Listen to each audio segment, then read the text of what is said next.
The first time I realized someone had erased me from my own life, my grocery delivery driver stood at my front door and frowned. "I'm sorry, ma'am," he said. "My notes say this house has been vacant since you moved to Arizona." Moved, I was standing inside the home I'd lived in for 36 years. An hour later, my neighbor smiled politely and said, "Michael told us not to bother you anymore." And that night, rain tapped softly against my bedroom window. Then came 3 slow knocks. When I pulled the curtain aside, someone had been standing there, but whoever it was had already vanished into the darkness. If you've ever wondered how betrayal can come from the person you trust most, I'd love for you to stay with me. And if this story touches your heart, please like this video, subscribe for more true-to-life emotional stories, and share your thoughts in the comments. I read every one of them, and your words may help someone who feels invisible. Find the courage to speak up. People often assume betrayal begins with shouting, slammed doors, or ugly arguments. Mine began with kindness. Looking back now, I sometimes wonder whether there was a single moment when everything changed, or whether it happened so slowly that I simply failed to notice. Trust has a peculiar way of blinding us. When someone has spent 42 years calling you mom, you don't question every favor they offer. You don't imagine those gentle hands are quietly rearranging your entire life. 8 years before everything fell apart, my husband Carlos passed away after a brief battle with pancreatic cancer. We had been married for 43 years. We weren't wealthy, but we had built a comfortable life together in our 2-story colonial home in Dublin, Ohio. Every room carried a memory. The pencil marks inside the pantry door where we measured Michael's height as a child. The maple tree Carlos planted this spring, Michael started kindergarten. The rocking chair on the front porch where we watched countless sunsets without feeling the need to fill every silence. When Carlos died, the silence became unbearable. For months, I would still wake up expecting to hear his footsteps in the hallway before remembering I was alone. Teaching elementary school had given me purpose for nearly 4 decades, but retirement and widowhood arrived only a year apart. Friends worried about me, but I managed. I volunteered at church every Wednesday. I baked pies for neighborhood gatherings. I attended my book club twice a month. I walked around the neighborhood every morning waving to familiar faces who had become almost like extended family. Loneliness visited me now and then, but it never moved in permanently. I was proud of that. Michael lived about 25 minutes away with his wife Rachel. They had been married for 12 years. They hadn't been blessed with children, something that saddened them both, though neither spoke about it often. To everyone else, they seemed like the perfect couple. Michael was one of the top real estate agents in Franklin County. His smiling face appeared on bus benches, grocery store bulletin boards, and glossy postcards that somehow always found their way into my mailbox. Your home, your future, your trusted neighbor. That slogan followed him everywhere. Whenever someone recognized him in public, my heart swelled with pride. "That's my son," I'd quietly think. He called every Sunday afternoon without fail. He brought me flowers on Mother's Day. He remembered my birthday every year. If my sink leaked or my smoke detector chirped, Michael showed up with his toolbox before I even had time to call someone else. At least that's how I saw him. Everything shifted after one rainy afternoon in October. I had been sweeping wet leaves off the back patio when my foot slipped on the slick stone. The fall wasn't dramatic. I landed awkwardly on my hip and scraped my elbow against the edge of a flower pot. My neighbor, Mr. Walter Green, happened to be trimming his hedges and rushed over to help me. "I think you should call Michael," he insisted. I protested. "It's just a bruise." But Walter had already dialed him. Michael arrived in less than 30 minutes, looking more frightened than I felt. "Mom," he said as he knelt beside me, "you could have broken something. I've survived worse. That's not the point." He drove me to the emergency room himself. The doctors confirmed nothing was broken. "A mild bruise," they said. "You'll be sore for a few days." On the drive home, Michael was unusually quiet. Finally, he sighed. "You scared me. I'm sorry." "No, Mom, I'm sorry." "For what?" "I've been so busy working that I haven't been paying enough attention to you." I laughed softly. "You call me every week."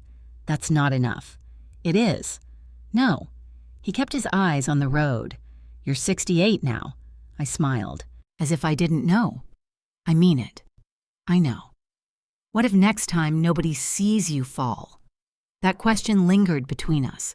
For the first time since Carlos died, I wondered whether growing older had happened without asking my permission. When we reached home, Michael carried my overnight bag inside, even though it barely weighed 5 pounds. Then he looked around the kitchen. Your refrigerator is almost empty. I was going shopping tomorrow. I'll do it. You don't have to. I want to. That was the beginning. The next morning, he arrived with groceries. Fresh fruit, soup, milk, my favorite wheat bread, the chocolate-covered almonds I always bought but never admitted I loved.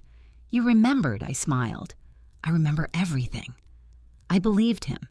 Over the following weeks, Michael started dropping by more often, sometimes twice a week, sometimes 3 times. He mowed the lawn before I could hire someone. He changed the batteries in every smoke detector. He replaced a loose handrail on the basement stairs. He even reorganized my pantry because he said bending down too often wasn't safe. Rachel accompanied him occasionally. She always kissed my cheek. You look wonderful, Annette. You've lost weight. You should let Michael help more. She seemed genuinely caring. One afternoon, Michael noticed a stack of unopened envelopes on my dining room table. You haven't paid these yet.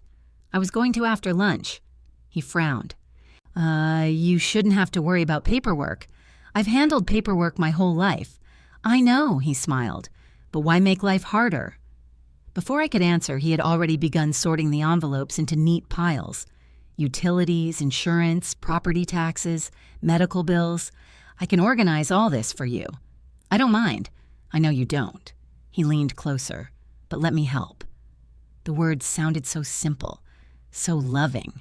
Within days, he had convinced me to let him set up automatic payments for my utilities. It'll save you the trouble. Then he suggested I give him a spare house key in case of emergencies. That made perfect sense. After all, Carlos had always kept an extra key with his brother. When Michael asked whether he could pick up my mail if I happened to be away for the day, I agreed again. When he offered to manage appointments on my calendar because sometimes offices change schedules, I thanked him. Every request sounded reasonable by itself. Each one felt too small to question. One Saturday afternoon, while making tea, I overheard Michael speaking quietly on his phone in the backyard. His voice carried through the open kitchen window. No, she's trusting me. A pause. Everything's moving slower than I expected. Another pause. I'll handle it. When I stepped outside with 2 mugs of tea, he ended the call immediately. Who was that? I asked. Oh. He slipped his phone into his pocket. Just work. You've been busy lately. He forced a smile. The market's crazy. I accepted the explanation without another thought. Real estate had always demanded strange hours. A few weeks later, I noticed something else. My church newsletter hadn't arrived. Neither had the monthly community magazine. I assumed the postal service had misplaced them. When I mentioned it to Michael, he answered before I even finished speaking. I probably picked them up by mistake. Oh, I'll bring them next time. He never did. At Christmas dinner, Rachel casually asked, "Have you thought about downsizing someday?" I laughed. This house is too full of memories. Michael looked down at his plate. You don't need all this space. I like all this space. It's a lot for one person. Maybe. I smiled gently. But it still feels like home. He didn't argue. Instead, he exchanged a quick glance with Rachel. It lasted less than a second. So brief that I almost convinced myself I hadn't seen it at all. Today, I know that glance mattered. It was the first crack in the picture I'd spent decades believing. The strange thing about manipulation is that it rarely arrives dressed like danger. Sometimes it comes carrying groceries. Sometimes it fixes your porch light. Sometimes it tells you it's only trying to keep you safe. And sometimes you don't realize you're surrendering your independence until someone else has already begun living your life for you. The first person who treated me like a ghost wasn't a stranger. It was my oldest friend. Her name was Carol Whitmore, and we'd known each other since our first year of teaching at Brookside Elementary. Together, we'd survived curriculum changes, snow days, classroom disasters, and hundreds of children who somehow believed glue belonged in their mouths. We had celebrated retirements together, attended each other's family weddings, and cried together at Carlos's funeral. Carol never forgot birthdays. She never ignored phone calls. So when she didn't answer my first call, I wasn't worried. When she didn't answer the second, I assumed she was busy. By the fourth unanswered call over 3 days, I began to wonder if something had happened to her. I left a cheerful voicemail. "Hi, Carol. It's Annette. Just checking on you. Give me a call when you get a chance." Nothing. No return call, no text, no email. I stared at my phone longer than I should have. Maybe she's visiting her daughter, I muttered to myself. I tried another friend from church. Straight to voicemail, then another. No answer. Then my book club organizer. Again, nothing. It wasn't impossible, of course. People had busy lives. Grandchildren, vacations, doctor appointments. I told myself not to overthink it. Still, something felt off. On Wednesday morning, I drove to church as usual. Every Wednesday, a group of volunteers packed food boxes for local families in need. It had become one of the highlights of my week after retirement. As I walked through the fellowship hall carrying a tray of homemade blueberry muffins, conversation slowly faded around me. Not completely, just enough for me to notice. Several people stared. One woman nearly dropped the box she was carrying. Another crossed herself before blinking twice, as though making sure she wasn't imagining things. I forced a smile. "Good morning, everyone." Nobody answered immediately. Pastor David Collins hurried toward me with an expression I couldn't understand. It wasn't happiness. It wasn't confusion. It was something closer to disbelief. "Annette." "Good morning." He looked at me for several long seconds. "You—" He stopped speaking. "Are you all right?" I asked. "I should be asking you that." I laughed awkwardly. "I'm fine." His forehead creased. "But Michael told us—" He hesitated. "What did Michael tell you?" Pastor David glanced towards several church members who had quietly gathered nearby. "He said you'd moved." I blinked. "I'm sorry." "To Arizona." For a moment, I honestly thought I'd misheard him. "I'm standing right here." "I know." "He told everyone you decided to move closer to relatives." "I don't have relatives in Arizona." Pastor David looked genuinely shaken. "He even asked us to pray for your new beginning." The room suddenly felt much smaller. The tray in my hands became strangely heavy. "When?" I finally whispered. "A little over 2 months ago." 2 months. For 2 months, people I loved had believed I no longer lived in Ohio. "I never left." "I can see that." Someone behind us quietly said, "I told my husband something didn't feel right." Another woman added softly, "Michael seemed so convincing." Pastor David touched my arm. "Annette." We all believed him. I smiled because I didn't know what else to do. "I suppose you did." I helped pack food boxes that morning anyway. I folded cardboard, stacked canned vegetables, smiled whenever someone looked at me with uncomfortable sympathy, but inside my thoughts kept circling the same impossible question. Why would Michael tell an entire church congregation I had moved across the country? That afternoon, I drove to Nancy Cooper's coffee shop. Nancy had owned Cooper's Corner Cafe for nearly 20 years. Carlos and I had eaten breakfast there every Saturday morning. She hugged me every time I walked through the door, or at least she used to. When the bell above the entrance chimed, Nancy looked up from behind the counter. The color drained from her face. She nearly dropped the coffee mug she was drying. "Annette." "Hi, Nancy." She walked around the counter slowly. She shook her head. "I don't understand. I was hoping you could explain something to me." She stared. "I thought you were in Arizona." Again. Arizona. The word hit harder this time. "Who told you that?" Nancy looked uncomfortable. "Michael." "When?" "He came in one morning." She folded her arms, trying to remember. "I think it was early spring." "What exactly did he say?" Nancy sighed. "He said you'd decided to start over." "Start over?" "He said after Carlos passed, staying here was too painful." I felt my chest tighten. "He said you'd found a retirement community near cousins." "I don't have cousins in Arizona." "I know that now." Nancy looked devastated. He even paid for everyone's coffee that morning. What? He thanked the neighborhood for looking after you all these years. I closed my eyes. He made a little speech. A speech, Nancy nodded. He said you wanted a quiet goodbye. I couldn't breathe for several seconds. Michael hadn't simply lied. He had performed the lie. He had made it memorable. He had given people coffee while erasing me from their lives. Nancy reached for my hand. Oh, Annette. I don't understand. I don't either. I talked to him 3 days ago. I know. She looked genuinely heartbroken. We all just assumed he visited you in Arizona, I laughed. It wasn't a happy laugh. It sounded empty. So I've apparently been living in Arizona while drinking coffee in Ohio. Nancy didn't smile. Neither of us found anything funny. When I left the cafe, I sat inside my car without starting the engine. The parking lot blurred through tears I hadn't realized were falling.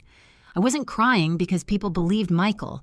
I was crying because there had been absolutely no reason for them not to. He was respected, successful, helpful. He had always seemed honest. Why would anyone question a devoted son talking about his elderly mother? They wouldn't. Neither would I. On the drive home, I decided to stop by Walter Green's house. Walter answered the door almost immediately. His eyes widened. Annette.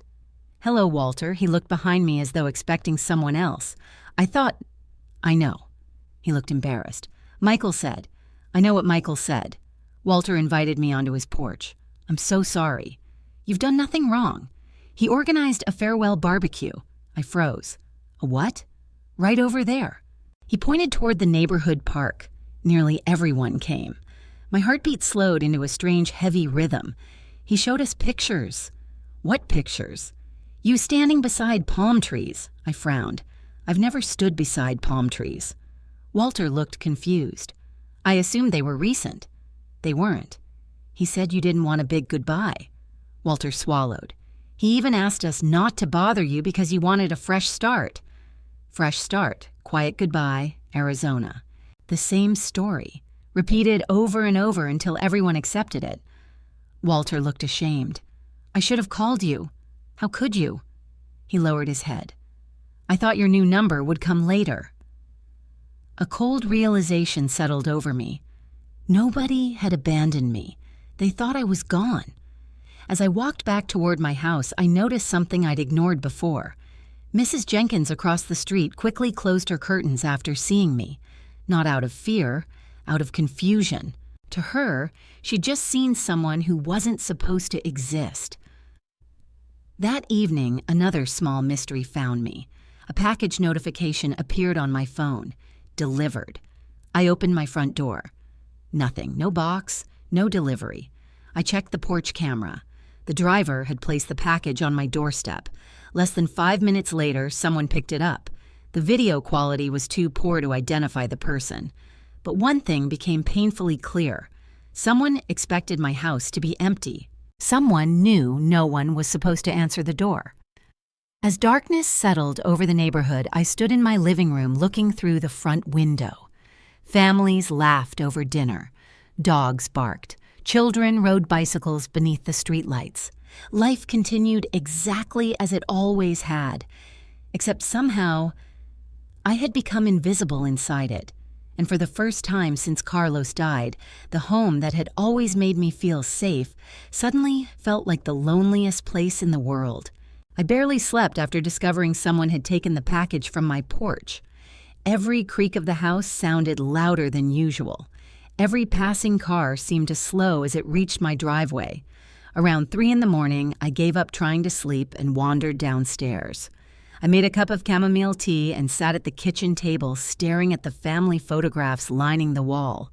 There was Carlos holding a 5-year-old Michael on his shoulders at the county fair. Another showed Michael in his high school graduation gown, grinning so widely that his eyes nearly disappeared. Then there was my favorite, a Christmas morning picture with wrapping papers scattered everywhere. Carlos pretending to wear a bow on his head while Michael laughed so hard he had fallen onto the carpet. I searched each photograph for the boy I had raised, the boy who cried when he found an injured robin in our backyard, the boy who insisted on buying me flowers with his allowance every Mother's Day after his father started the tradition, The boy who once told his third-grade teacher, "My mom always tells the truth." How had that boy become the man who convinced an entire neighborhood I no longer existed? The answer refused to come. Instead, another question kept repeating itself. What was Michael gaining? People rarely lie without a reason. This wasn't a harmless misunderstanding, it was organized, planned, repeated. Too many people had heard exactly the same story. Arizona, a quiet retirement community, a fresh start, no farewell visits, no phone calls, no forwarding address. Someone had rehearsed this. Someone had wanted the story to spread. By sunrise, I had made up my mind. I wasn't going to confront Michael, not yet. I needed facts before emotions. After breakfast, I unlocked the small oak filing cabinet Carlos had built for me years ago. Every important document we owned had always been carefully organized inside. Carlos used to joke that I could find a tax return from 20 years earlier faster than most people could find yesterday's newspaper. I smiled at the memory. Then the smile disappeared. The property tax folder felt unusually thin. I opened it. The most recent statement was missing. I checked again. Nothing. Maybe I had accidentally filed it elsewhere. I searched every drawer, every folder, every envelope, still nothing. That's strange.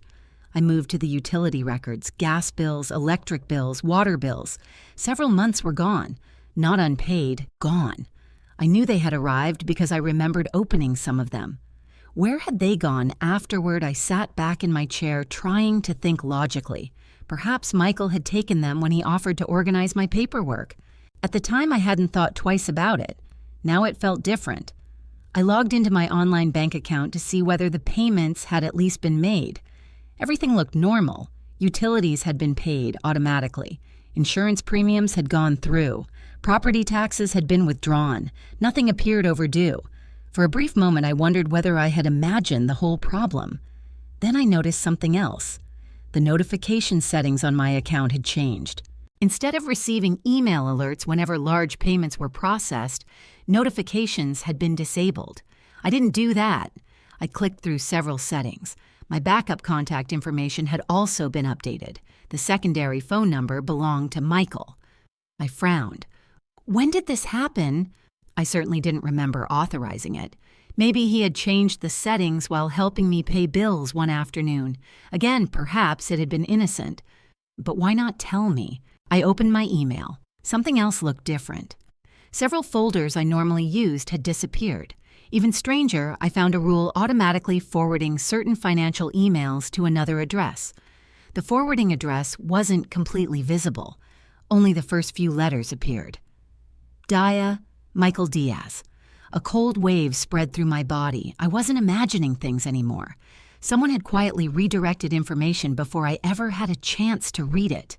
My hands trembled as I disabled the forwarding rule. Then I checked my phone. I almost dropped it.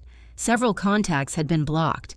Carol, Nancy, Pastor David, even Linda Harper. I stared at the screen in disbelief.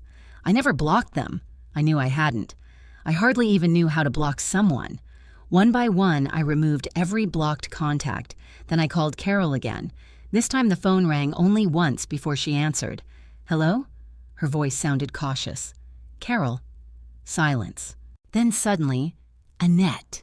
"It's me." "Oh my goodness," her voice cracked. "Where are you?" "I'm in my kitchen." Another silence. "What?" "I'm at home." "But Michael told us." "I know," Carol began crying. "I've been sending birthday cards to Arizona. I never received them. He gave us a post office box." That sentence stopped me cold. "A post office box?" "Yes. He said you wanted privacy while settling in." My heartbeat quickened. "So everyone mailed things there?" "Yes."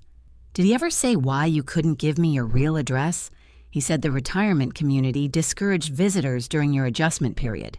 Every answer revealed another layer, another carefully constructed lie. After hanging up with Carol, I immediately called Pastor David. He answered on the second ring. "Annette, I have another question." "Anything." "Did Michael give the church a forwarding address?" "Yes." "A P.O. box?" "That's right." "And a phone number?" "Yes." "It wasn't mine." "No." He hesitated. "We assumed you'd changed numbers." By early afternoon, I had spoken with 6 different people.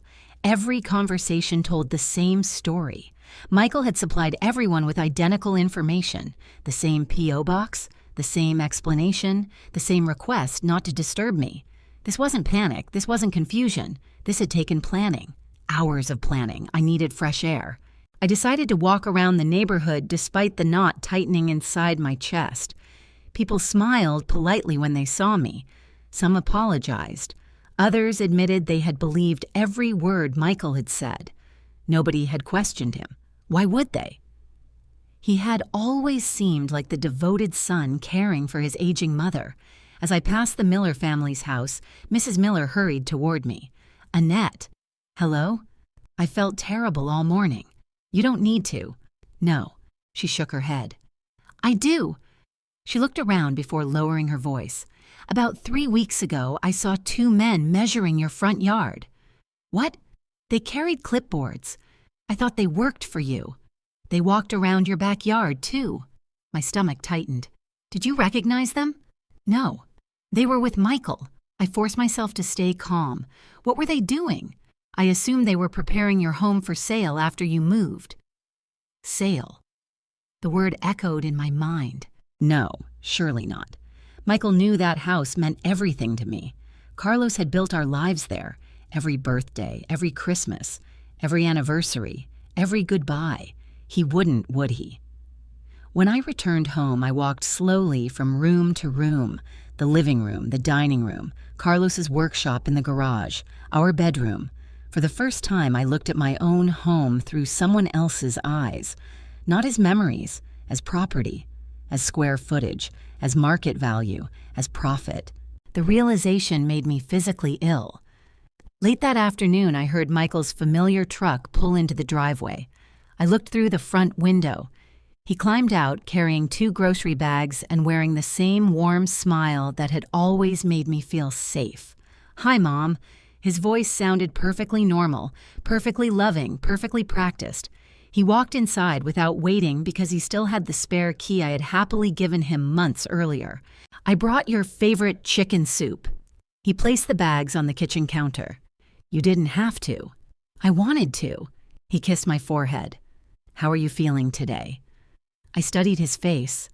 There wasn't the slightest hint of guilt. If anything, he looked relaxed, comfortable, as though nothing in the world had changed. Meanwhile, my entire reality had collapsed. I wanted to ask him why. Why Arizona? Why the lies? Why erase me from my own community? Why make everyone believe I had disappeared? The questions burned inside me, but Linda Harper's name flashed through my thoughts.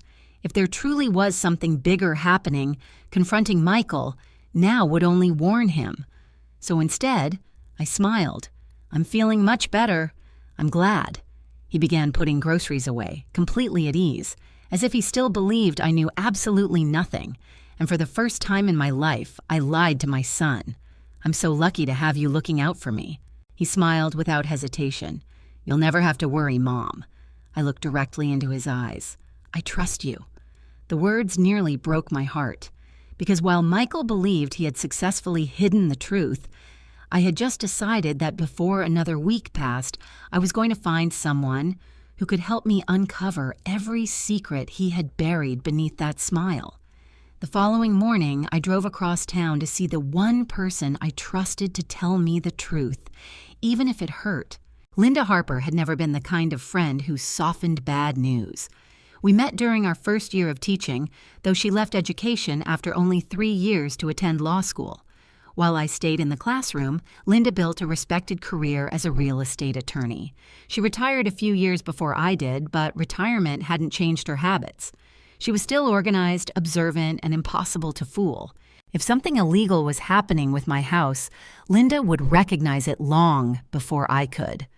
I called her before leaving home. "Can you come over?" she asked after hearing my voice. "I'd rather meet somewhere." "Coffee." "No." I glanced toward my front window. "Somewhere quieter." She paused for only a second. "Come to my house." 40 minutes later, I pulled into her driveway. She opened the front door before I even reached the porch. The moment she saw my face, she hugged me tightly. Annette. I hadn't realized how badly I needed that embrace until I felt it. Inside, Linda poured 2 cups of coffee without asking how I took mine. After 50 years of friendship, she already knew. Extra cream, 1 packet of sugar, nothing had to be explained.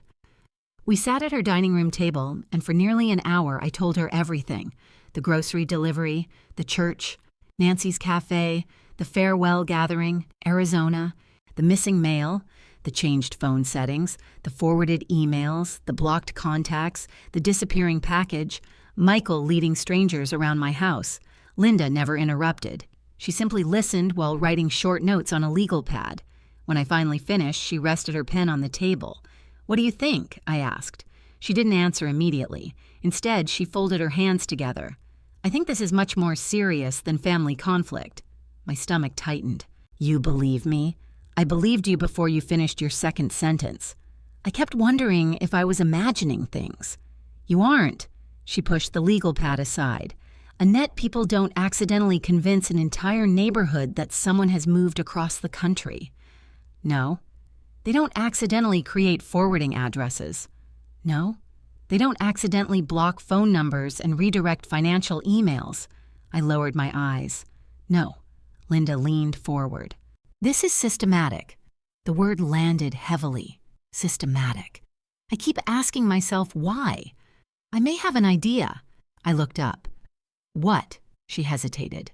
"I'm not saying this is definitely what's happening, but in my career, I've seen elderly homeowners gradually isolated before property fraud." The room suddenly felt colder. "What do you mean?" "The first step is often limiting outside communication." I swallowed. The second, creating the appearance that the homeowner no longer occupies the property. My hands froze around the coffee mug. The third, preparing paperwork that becomes easier to process if no one expects to see the owner. I stared at her. "No, I'm not accusing Michael, but you're worried. Very." Silence settled between us. I wanted to reject everything she was suggesting. I wanted to defend my son. Instead, I remembered the strangers walking through my house, the missing tax notices, the fake farewell, Arizona. One lie alone might have been explainable. Together, they formed a pattern. Linda stood. "Bring me every document you have."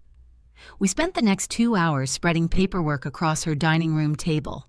Insurance policies, tax records, mortgage release documents, Carlos's will, bank statements, utility bills. Every folder I had managed to gather, Linda worked with remarkable patience. She compared dates, highlighted signatures, checked account numbers, made notes in the margins. Occasionally, she'd ask me a question. "Did you sign this in person?" "I don't remember." "Did anyone witness it?" "I don't think so." "Did Michael ever explain why this form was necessary?" "He said it was routine." She nodded without comment. Then something caught her attention. "Annette." Her voice changed. "What?" She turned one page toward me. "Do you recognize this document?" Across the top it read, "Property Information Authorization." I remember signing something. "When?" "I honestly don't know." She examined it carefully. "This signature looks like yours." "It is." "But," she pointed toward the date. "According to this document, you signed it while you were hospitalized after your fall." "I wasn't hospitalized." "You were discharged the same afternoon." "Exactly. So you couldn't have signed this at the hospital 2 days later." I frowned. "Maybe it's a clerical mistake." "Maybe." Linda wasn't convinced. She placed the document into a separate folder. A few minutes later, she found another irregularity. "This one is stranger." "What now?" She handed me a form authorizing someone else to request copies of certain county property records. My signature appeared again. "I don't remember this at all." "I didn't think you would." She circled the witness line. "It isn't signed." "Is that important?" "Incredibly." "So it isn't valid." "It shouldn't be. But someone submitted it anyway." I felt nauseated. Linda continued reviewing the files. Then she stopped again. This time she removed her reading glasses completely. "What? I need you to answer honestly." "I will." "Has Michael ever asked whether you'd consider selling your house?" "He mentioned downsizing." "More than once?" "Yes." "Did you ever say yes?" "No.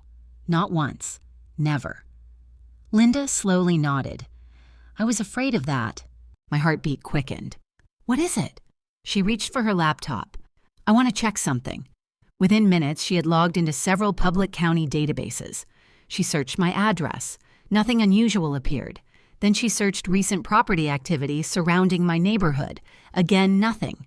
Finally, she searched a professional listing system she still had limited retirement access to through a former partner. She frowned. What? I can't see the full file anymore, but I can see that someone recently requested a preliminary market evaluation. For my house, yes. My chest tightened. Who requested it? The system doesn't identify that, but the request exists. When? She looked closer. About 6 weeks ago. Exactly around the time everyone began believing I had moved. Neither of us spoke for almost a minute. Finally, I whispered, "So I'm not imagining any of this." "No." "What should I do?" Linda closed the laptop. "Nothing." "What?" "Not yet. I can't just wait. You have to." "Why?" "Because if Michael is doing what I think he might be now, then confronting him now gives him time to destroy evidence." The word evidence sounded surreal. Evidence belonged in crime shows, courtrooms, newspaper headlines, not inside my family. I don't want him arrested. I know. I just want to know why. Linda reached across the table and squeezed my hand. And that's exactly why we need facts instead of assumptions. She opened a drawer and removed a small notepad. Starting today, write everything down. Everything, every visit, every phone call, every conversation, every document, every unusual vehicle, every missing piece of mail. I nodded. No confrontations. No accusations. No emotional speeches. What if he asks questions? You smile. I pretend everything is normal. Exactly. I hated the idea, but deep down I knew she was right. As I prepared to leave, Linda walked me to my car. Just before I opened the driver's door, she spoke again. "One more thing." "What?" "Change nothing inside your house." "I don't understand." "If someone believes you know nothing, they'll keep acting naturally. And if they think I know, they'll stop making mistakes." I nodded slowly. "I'll be careful." She looked directly into my eyes. "No." Her voice was firmer than I'd heard all day. "You'll be patient." Driving home, I replayed every word of our conversation. Property fraud, isolation, evidence, mistakes. None of it sounded like the son I had raised, yet every fact pointed in the same direction. When I pulled into my driveway, Michael's truck wasn't there. The house looked exactly as it always had. Quiet, peaceful, ordinary. Anyone passing by would have seen nothing unusual, just an elderly widow living alone. But I knew something now that I hadn't known that morning. I wasn't imagining shadows. Someone had been moving pieces around my life for months, and from this moment forward, I was no longer simply a confused mother trying to understand her son. Without saying a word to Michael, I had become the first witness against whatever plan he believed no one would ever discover. For the next several days, I followed Linda's instructions exactly. I smiled. I thanked Michael every time he stopped by. I accepted the groceries. I let him believe I still trusted him completely. Pretending was far more exhausting than I expected. Every kind word he spoke now carried a second meaning. Every helpful gesture made me wonder what he hoped to gain from it. I hated myself for questioning my own son, yet I hated the growing evidence even more. Each night I sat at my kitchen table with the notebook Linda had given me. I recorded everything. Tuesday, 10:15 a.m. Michael arrived with groceries. Wednesday, 3:40 p.m., unknown, white SUV slowed in front of the house for approximately 30 seconds. Thursday, 9:05 a.m., property tax bill did not arrive. Friday, 1:20 p.m., Michael asked whether I had plans for the weekend. At first, the entries seemed insignificant. Then a pattern emerged. Michael never came without checking whether I planned to leave the house. If I mentioned church, he wanted to know what time. If I said I was meeting a friend, he asked where. If I planned to stay home, he always looked relieved. It was subtle, almost impossible to notice unless someone was looking for it. Now I was. On Monday afternoon, Michael stopped by carrying a bag of apples from a local orchard. "I remembered these are your favorite." "They are." He placed them on the counter before glancing toward the calendar hanging beside the refrigerator. You still volunteering tomorrow? Yes. What time? 10. He nodded casually. And after that, I haven't decided. You should come to our house for dinner. I'll think about it. His smile remained warm. No pressure. He stayed another 15 minutes before leaving. As soon as his truck disappeared around the corner, I called Linda. He asked about my schedule again. I expected that. What should I do? Tomorrow leave exactly when you normally would. And then, come to my house. Not church. Not this week. You think something will happen? I think someone believes your house will be empty. The following morning, I backed my car out of the driveway at exactly 9:30, the same time I always left for church volunteer work. Instead of turning toward the church, however, I drove to Linda's neighborhood. She was waiting with binoculars and 2 travel mugs of coffee. I laughed despite my nerves. You look like we're spying on someone. We are. Her house sat less than 10 minutes from mine. From her upstairs guest bedroom, we couldn't see my home directly, but we could reach it quickly if necessary. The waiting proved harder than I expected. 10 o'clock came and went. Nothing. 10:30, still nothing. I began wondering whether we had made fools of ourselves. At 10:47, Linda's phone vibrated. She looked down. It's the security company. What security company? I hired a technician yesterday. You what? He installed 2 temporary motion cameras outside your property. I stared at her. When? While Michael believed you were at the grocery store. You planned all this. She smiled slightly. I spent 35 years protecting homeowners. The phone vibrated again. She opened the notification. Motion detected, front driveway. We both leaned closer. The live video appeared. A black luxury SUV slowly pulled into my driveway. Not Michael. 2 men stepped out. Both wore polo shirts with no company logos. One carried a clipboard. The other held a laser measuring device. Neither knocked. Instead, they walked around the side of the house as though they already had permission to be there. They're measuring. Linda's voice became quiet. I watched in disbelief. The first man measured the width of the garage. The second photographed the backyard. They spoke briefly before returning to the front. 5 minutes later, another vehicle arrived. This time, it was Michael. He stepped out smiling. The 3 men shook hands. No introductions, no hesitation, as though they had met before. Michael unlocked my front door using the spare key I had given him. The 3 men disappeared inside. I felt physically sick. They're in my house. Linda was already saving the video. They've been inside for almost 2 minutes. They don't think anyone's home. They're acting exactly like owners preparing a sale. For nearly 25 minutes, we watched them move from room to room. The living room, dining room, kitchen, upstairs bedrooms. One man occasionally pointed toward walls while another typed notes into a tablet. At one point, Michael laughed at something one of them said. Laughed. Inside the home where Carlos and I had built our entire life. Then came the moment that changed everything. The camera overlooking the backyard recorded the men standing near the patio. One of them asked a question we couldn't hear. Michael answered clearly enough for the microphone to capture. She won't be an issue. Silence filled Linda's guest room. I replayed the sentence in my mind. She won't be an issue. Not my mother. Not Mrs. Diaz. Not even the homeowner. Just she. Linda immediately replayed the recording. The words were unmistakable. She won't be an issue. What does that mean? I whispered. Linda didn't answer immediately. It means, she finally said, he's assuring them something about your occupancy won't interfere. Occupancy. Such a cold word, as though I weren't a person, only an obstacle. The men remained another 15 minutes before leaving. Michael locked the front door behind them. He stood on the porch making one final comment. Again, the microphone caught enough. The timing should work. Then he drove away. Neither Linda nor I spoke for almost a full minute. Finally, she closed the video.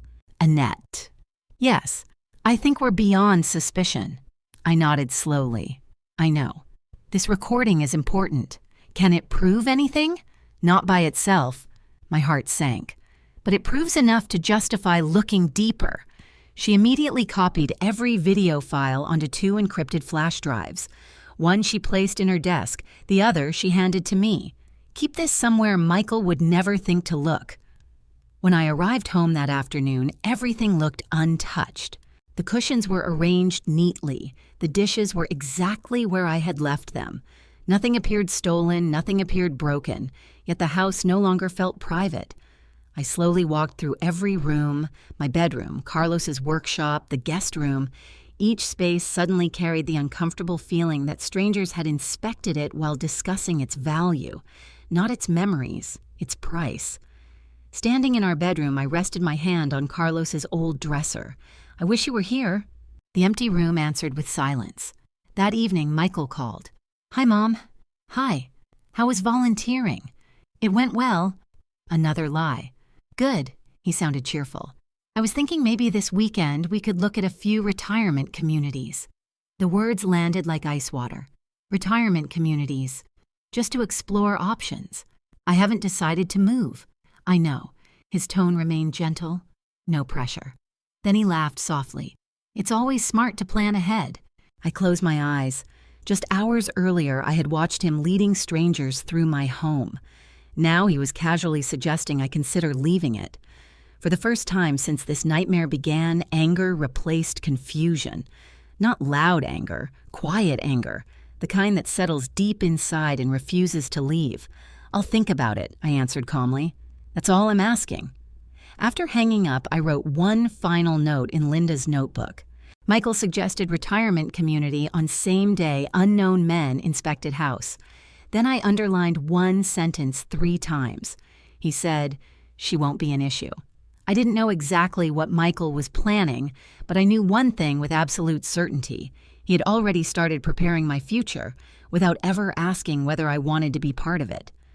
For the next 2 days, I carried the flash drive Linda had given me everywhere. Not in my purse, not in my wallet. I tucked it inside the small velvet jewelry pouch where Carlos had once kept the watch his father left him. The pouch sat inside an old sewing basket in the hall closet, a place Michael had never opened in his life. If he ever came looking for evidence, he would search my desk first. Not my sewing supplies. Linda insisted we stay patient. People who believe they're winning become careless, she reminded me over the phone. I don't know how much longer I can pretend. You only need them to make one more mistake. I wasn't sure I had that kind of strength. Every time Michael smiled at me, I heard his voice from the recording. She won't be an issue. The words had become impossible to forget.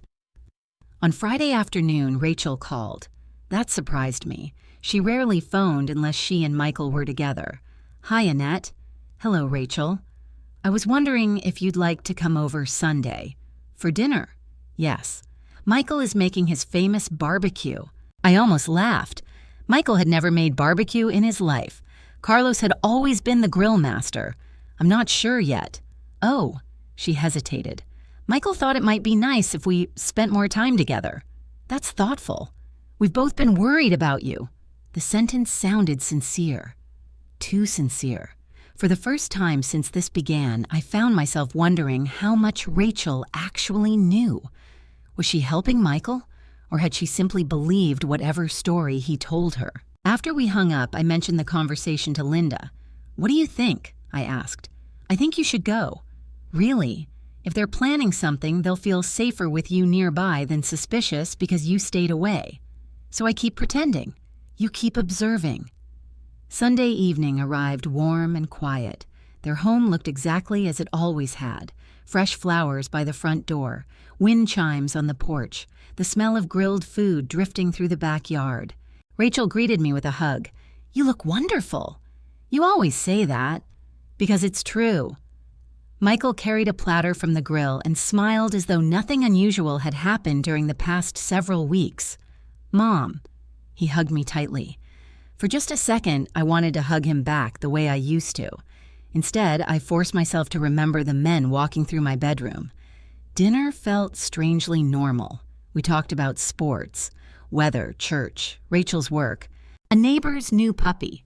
Anyone listening would have thought we were an ordinary family sharing an ordinary meal. Halfway through dinner, Michael casually asked, So, Have you thought any more about downsizing? I kept my expression neutral. A little. What do you think? I still love my house. I know.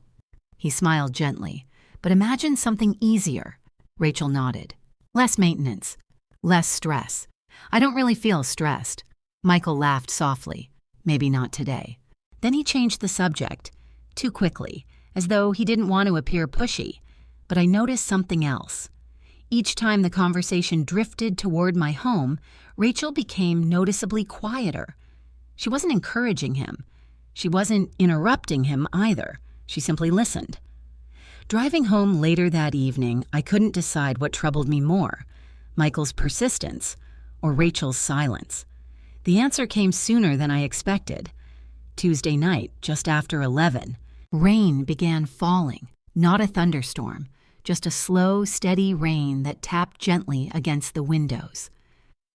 I had been reading in bed when I heard it.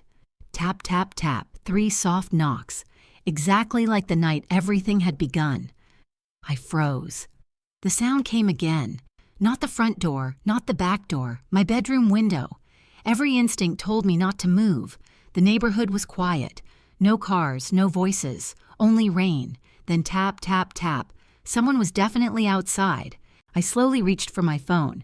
Should I call 911? Should I call Michael? No, definitely not Michael. I quietly slipped out of bed and walked toward the curtain. Every step felt impossibly loud. The knocking stopped. I stood only inches from the window. My heart pounded so hard I could hear it. With trembling fingers, I pulled the curtain aside. A figure stood outside, young, wearing a dark rain jacket. The hood covered most of the face. The person immediately raised both hands, not threatening, almost apologetic. I hesitated before unlocking the window, only a few inches. "Who are you?" A teenage voice answered. "Mrs. Diaz?" "I live next door." I recognized him then. "Ethan." He nodded quickly. "Ethan Brooks." "What are you doing here?" His eyes darted toward the street. "I couldn't come during the day." "Why?" "They might see me." "They..." He leaned closer. "Can I please come inside for just a minute?" Every safety lesson I'd ever taught my students told me not to invite someone in through a bedroom window. But Ethan wasn't a stranger. I'd watched him grow up. He had mowed lawns around the neighborhood every summer since he was 13. He had helped Carlos shovel snow during one particularly brutal winter. Something in his face told me he was terrified. I hurried downstairs and opened the back door instead. He slipped inside, soaked from head to toe. "I'm sorry." "Well, you don't have to apologize." I handed him a towel. "What happened?" He stood silently for several seconds trying to catch his breath. Then he spoke. "I heard something." "What?" "About you." My stomach tightened. "When?" "A few days ago." "Where?" "My dad's workshop." His father owned a small home renovation business. Suddenly my pulse quickened. "The men at my house." Ethan nodded. "They hired my dad to give an estimate." I felt the room tilt beneath me. "What did you hear?" "I wasn't supposed to." He looked ashamed. "I was upstairs getting my backpack. I heard Mr. Diaz talking." "Michael." "He thought nobody else was home." "What did he say?" Ethan swallowed hard. "He told my dad your house would probably be empty very soon." I closed my eyes. He said he was arranging everything. My voice barely came out. "Everything," Ethan nodded again. "And then my dad asked..." He hesitated. "What did your father ask?" "He asked if you had already moved." My heartbeat accelerated. What did Michael say? Ethan looked directly into my eyes. He laughed. The silence that followed felt endless. And then, Ethan took a deep breath. He said, his voice shook, "She'll be in assisted living before anyone realizes what happened." For several seconds I couldn't breathe. The kitchen suddenly felt too small, too quiet, too unreal. He actually said that. "Yes, you heard it yourself." "I swear." His eyes filled with tears. "I didn't know what to do." I slowly sat down. The chair scraped loudly across the kitchen floor. "He also said..." Ethan reached into his backpack. "I brought these."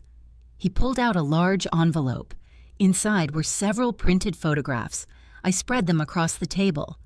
The first showed Michael standing with the same two men Linda and I had seen on the security camera. The second showed them examining the backyard. The third captured Michael pointing toward my bedroom window. The fourth made my blood run cold. It showed a temporary real estate sign lying in the back of one man's SUV, not installed, ready, waiting. "I took these from my bedroom window," Ethan whispered. "My camera has a zoom lens." I stared at the photographs. Every doubt I had clung to disappeared. This wasn't preparation. This wasn't concern. This wasn't love disguised as protection. This was a plan. A deliberate, carefully organized plan. I looked up at Ethan. "You came here alone." He nodded. "I knew if I told my parents, they'd probably tell your son. You risked getting into trouble." I couldn't let him do this. For the first time in weeks, I felt something stronger than fear. I wasn't alone anymore. A frightened 16-year-old boy had crossed a rainy backyard in the middle of the night because his conscience wouldn't let him stay silent. I carefully gathered the photographs back into the envelope. Then I looked at Ethan and managed the first genuine smile I'd felt in a very long time. "You may have just saved my home." After Ethan left that night, I locked every door in the house. Not because I was afraid of strangers, I was afraid of certainty. For weeks, I had lived between suspicion and hope, desperately searching for an explanation that would allow me to believe my son had made a terrible misunderstanding. The photographs Ethan brought erased that possibility.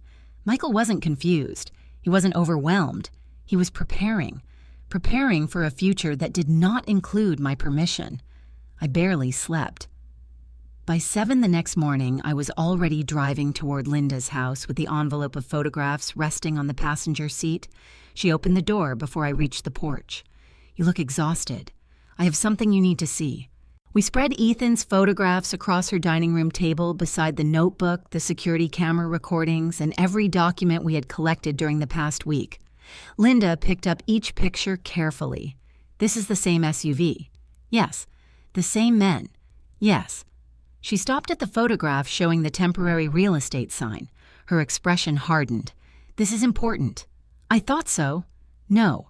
She looked directly at me. "It's more than important." She pointed at the logo printed on the folded sign. "This belongs to a brokerage." I leaned closer. The company name looked familiar. Then I realized why. It wasn't Michael's brokerage. It belonged to a competing real estate company across town. "What does that mean?" Linda folded her arms. "It means your son may have been trying to avoid using his own office, so no one would recognize the transaction. Possibly." She reached for her phone. "I'm calling someone." "Who?" "A former colleague." Within an hour, we were sitting in a small conference room at the office of Detective Robert Hayes, who had recently transferred to the county's Financial Crimes Unit after nearly 20 years investigating fraud. He looked nothing like I expected. No dramatic television detective, no intimidating interrogation style. Just a calm man in his early 50s wearing a navy sport coat and carrying a yellow legal pad. "I'm sorry we're meeting under these circumstances, Mrs. Diaz." "So am I." Linda handed him a neatly organized folder. "I'd appreciate it if you'd review this." He spent nearly 40 minutes reading without interruption. Every few minutes, he asked a short question. "When did the false Arizona story begin?" "About 2 months ago." "Who controlled your mail?" "My son." "Did you willingly authorize anyone to sell your property?" "No." "Has anyone threatened you?" "No." "Were you ever told you were moving into assisted living?" "No." He continued making notes. Finally, he looked up. "Mrs. Diaz, I'm going to be careful with my words." "I appreciate that. At this moment, I don't have enough evidence to accuse anyone of property fraud." My heart sank. "But," he tapped the folder, "I have enough to be concerned." Linda nodded quietly. "What concerns you most?" I asked. "The pattern. The lies, the isolation, the redirected communications, the unauthorized access, the property inspections." He leaned back. "Each event alone might have an innocent explanation. Together, they deserve investigation." A strange mixture of relief and fear washed over me. At least someone besides Linda believed I wasn't imagining things. Detective Hayes closed the folder. I'd like to involve another investigator. He stepped into the hallway. Several minutes later, he returned with a woman carrying a tablet. Mrs. Diaz, this is Officer Melissa Grant. She smiled warmly before shaking my hand. I specialize in financial exploitation involving senior citizens. I never imagined I'd need someone with that job, she answered softly. Most people don't. Officer Grant carefully reviewed the photographs again. Then she asked a question no one else had considered. Mrs. Diaz, yes. If your son believed everyone thought you'd moved away, I suppose so.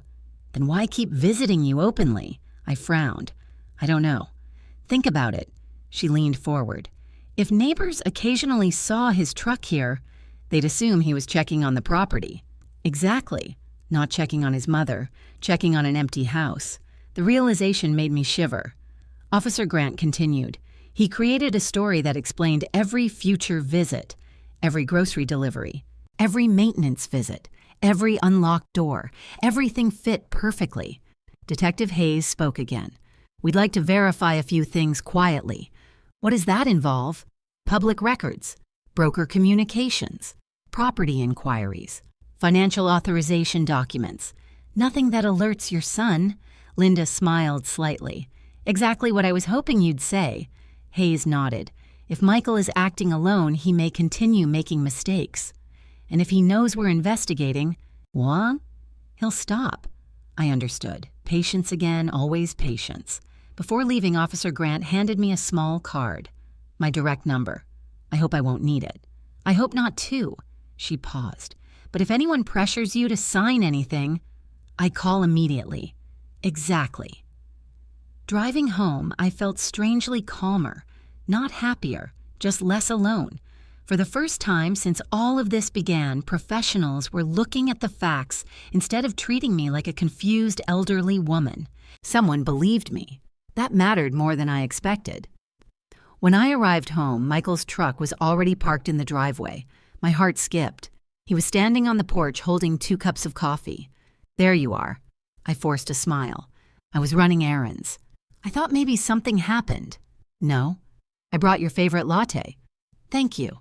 He handed me the cup. His smile looked exactly the same as always. Warm, relaxed, trustworthy. If I hadn't known the truth, I would have believed every expression on his face. I stopped by because I found a few brochures. Brochures? For retirement communities. He reached into a folder. I thought we could look at them together. I accepted the folder without opening it. They're beautiful places. I'm sure they are. They have walking trails. That's nice. Medical staff 24 hours a day. I'm healthy. I know. He laughed gently. I'm just thinking ahead. The words sounded harmless, but now I heard what lay underneath them. Planning, preparing, moving pieces. He stepped inside while I set the coffee on the kitchen counter. I also wanted to ask you something. What is it? If anyone calls asking questions about the house, I turned slowly. Just tell them to speak with me. I kept my face perfectly calm. What kind of questions? Oh, you know. He shrugged. Insurance.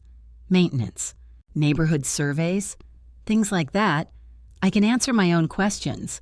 I know. He smiled again. I just don't want you bothered. There it was again. The same gentle concern. The same carefully chosen words. Months earlier, I would have thanked him. Now I recognize the pattern. Control disguised as kindness. After he left, I immediately wrote down every detail of the conversation, especially one sentence. If anyone calls asking questions about the house, tell them to speak with me. I photographed the note and sent it to Linda. Less than 5 minutes later, she replied, "Don't answer any property questions through Michael again." Then another message appeared. "Hayes already found something unusual in the county records. Not enough yet, but we're getting close." I read those last 4 words several times. We're getting close. For weeks, I had felt like prey wandering through a maze someone else had built. Now the walls of that maze were beginning to close not around me, but around the man who believed no one would ever question the story he had so carefully created. And somewhere beneath my growing heartbreak, a quiet determination finally took root. Whatever happened next, I wasn't going to let anyone erase me from my own life again. By the beginning of the next week, pretending had become my second job. Every smile felt rehearsed. Every conversation with Michael required me to measure every word before speaking. The hardest part wasn't hiding my suspicions. It was mourning the relationship I thought we still had while looking directly into the face of the man who had broken it. On Tuesday morning, Linda called before 8. Good news. I could use some. Detective Hayes found something. I straightened in my chair. What? He can't tell us everything yet because the investigation is still unofficial. But he confirmed that multiple document requests concerning your property were submitted over the last 3 months. I never requested anything. He knows. Who submitted them? He can't officially answer that yet. The silence told me enough. Michael. I didn't say that. You didn't have to. Linda lowered her voice. He wants more evidence before anyone is confronted. What kind of evidence? He wants to know whether Michael is still trying to obtain your signature, I frowned. My signature? On anything. Even something small. Especially something small. After we hung up, I couldn't stop thinking about those words. Still trying. That afternoon, Michael called. Mom? Hi. I'll stop by after work. Everything okay? Of course. He laughed lightly. I just have a few papers that need your signature. My pulse immediately quickened. What papers? Oh, nothing exciting. What are they? Just routine insurance updates. Insurance. Exactly the excuse Linda had predicted. I forced myself to sound relaxed. All right, I'll be there around 6. As soon as we hung up, I called Linda. He said he has paperwork. What kind? Insurance. She let out a slow breath. I'll call Hayes. Should I refuse to sign? No. What? Don't refuse. I don't understand. Read everything. Take your time. Ask questions. But don't let him know you're suspicious. And if he insists, you still don't sign. Find a reason. Any reason. What if he gets angry? Then we learn something. At exactly 6 o'clock, Michael pulled into the driveway carrying a leather portfolio. He looked cheerful, relaxed, confident, just as he always did. I brought dinner. He held up 2 takeout bags from my favorite Italian restaurant. You spoil me. You deserve it. For a few minutes, we talked about ordinary things, the weather, the Browns' upcoming football season, Rachel's promotion. Then almost casually, he reached for the portfolio. Oh, I almost forgot. He removed a neat stack of papers clipped together. What's this? Nothing complicated. He placed them in front of me. The insurance company updated a few liability forms. I adjusted my reading glasses. I'd better read them. His smile didn't change. Of course. The first page looked harmless enough. Homeowner information, emergency contacts, policy number. The second page discussed optional coverage. The third page made me pause. What is this? Michael leaned forward. Just another acknowledgement. I read the heading again. Property management authorization. My heartbeat slowed. Property management. I thought this was insurance. It is. Then why does it mention property management? Oh. He waved a hand dismissively. That's standard language. I've never seen it before. They updated the forms this year. I continued reading. Buried halfway down the page was a sentence that made my stomach tighten. Authorized designated representative to communicate with prospective inspectors, contractors, and related parties concerning the property. I looked up. Why would insurance need that? Michael smiled. In case repairs are ever necessary. I've lived here 36 years. I've never signed anything like this. He chuckled softly. Mom, they change paperwork all the time. Maybe. I kept reading. Another paragraph caught my attention. Representative may coordinate access to the property when homeowner is unavailable. Unavailable. The word echoed in my mind, not absent temporarily, unavailable. I don't understand this section. Michael leaned closer. It just means I can let repair people in if you're at church. I already give you a key. Exactly. So this changes nothing. If it changes nothing, I met his eyes. Why does it need my signature? For the first time all evening, his smile weakened. It's just paperwork. I still want to understand it. You don't have to read every word. I smiled pleasantly. I've always read every word. He laughed. You're still a teacher. Old habits. He tapped the signature line lightly. It'll only take a second. Instead of picking up the pen, I turned another page. What's this attachment? Oh, that. Just disclosure language. I frowned. It references property valuation. Insurance companies need current values. I suppose. The more I read, the more uncomfortable I became. Nothing was obviously fraudulent. Nothing explicitly transferred ownership. Everything appeared ordinary. Yet every page quietly expanded Michael's authority over my house. Exactly the kind of thing I would have signed months earlier without a second thought. Now every sentence looked different. I think I'd like Linda to read this. The words left my mouth calmly. Michael froze. Linda? Yes. Why, she practiced real estate law for decades. His expression changed almost imperceptibly. Mom, it's only paperwork. If it's only paperwork, I smiled gently, then waiting one day won't matter. For several seconds, neither of us spoke. Then he forced another smile. I guess not, but his eyes had changed. The warmth was gone, only for a moment. Just long enough for me to notice. He gathered the papers back into the folder.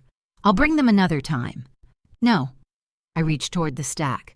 I'd like to keep a copy. His hand stopped moving. I need these. Can't you print another set? They're originals.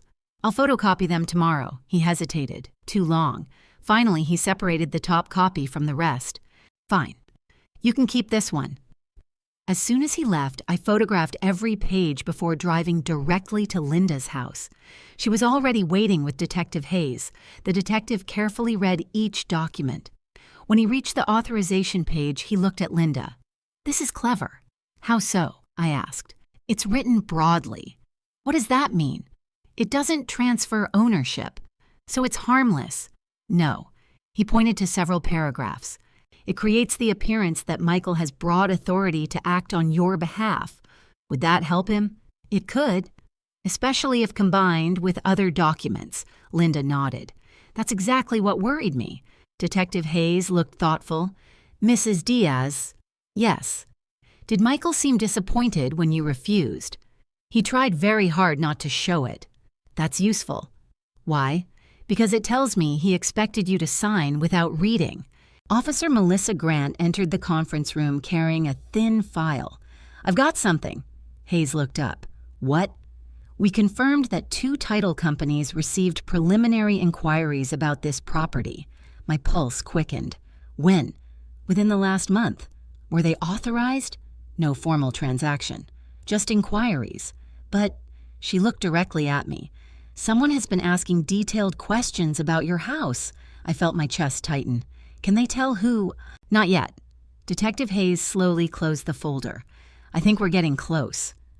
Linda smiled for the first time all evening. So do I. Hayes looked at me with surprising kindness. I need you to keep doing exactly what you've been doing. Pretending. Yes. How much longer? I don't know.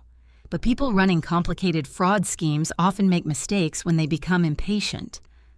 I thought about Michael sliding the pen toward me. He hadn't expected resistance. He had expected trust. For 42 years, he'd had it. Now, for the first time in his life, that trust had quietly become the one thing he no longer possessed. And though he didn't realize it yet, his growing impatience was beginning to reveal far more than any confession ever could. By Thursday morning, I had memorized every lie my son had ever told me. Not because there had been many before this, because I had replayed the recent ones so often that they echoed through my mind, even when the house was completely silent. Just insurance paperwork. Just planning ahead. You'll never have to worry. The cruelest lies are often wrapped in the gentlest voices. Detective Hayes called shortly after breakfast. Mrs. Diaz. Yes. We're ready for the next step. I gripped the phone tighter. What does that mean? We're not making an arrest. I understand. but we believe it's time to see how your son reacts when his story is challenged publicly." I frowned. Publicly? Has Michael mentioned any kind of family gathering recently?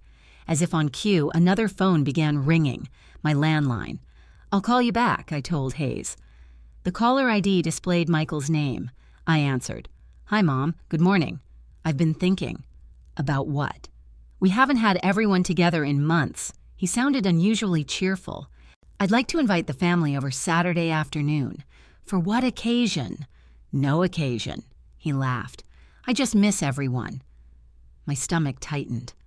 Michael had never organized casual family gatherings. Birthdays? Yes. Christmas, of course. Random Saturday afternoons, never. "Who will be there?" I asked. "Aunt Teresa, Uncle Frank, Rachel's sister, a few cousins. I thought it'd be nice." "It does sound nice. So you'll come." "I'll be there." After hanging up, I immediately returned Detective Hayes' call. He just invited the entire family to his house. Hayes didn't sound surprised. I was hoping he would. "You expected this. People under pressure often look for witnesses." Witnesses. He may be trying to reinforce a narrative before we have a chance to question it. What should I do? Go. And listen. Don't argue. Don't accuse.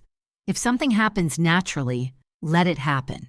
Saturday arrived warm and bright, the kind of Ohio afternoon that usually reminded me of backyard birthdays and family reunions. Instead, every mile I drove toward Michael's house felt heavier than the last. Rachel greeted me at the front door.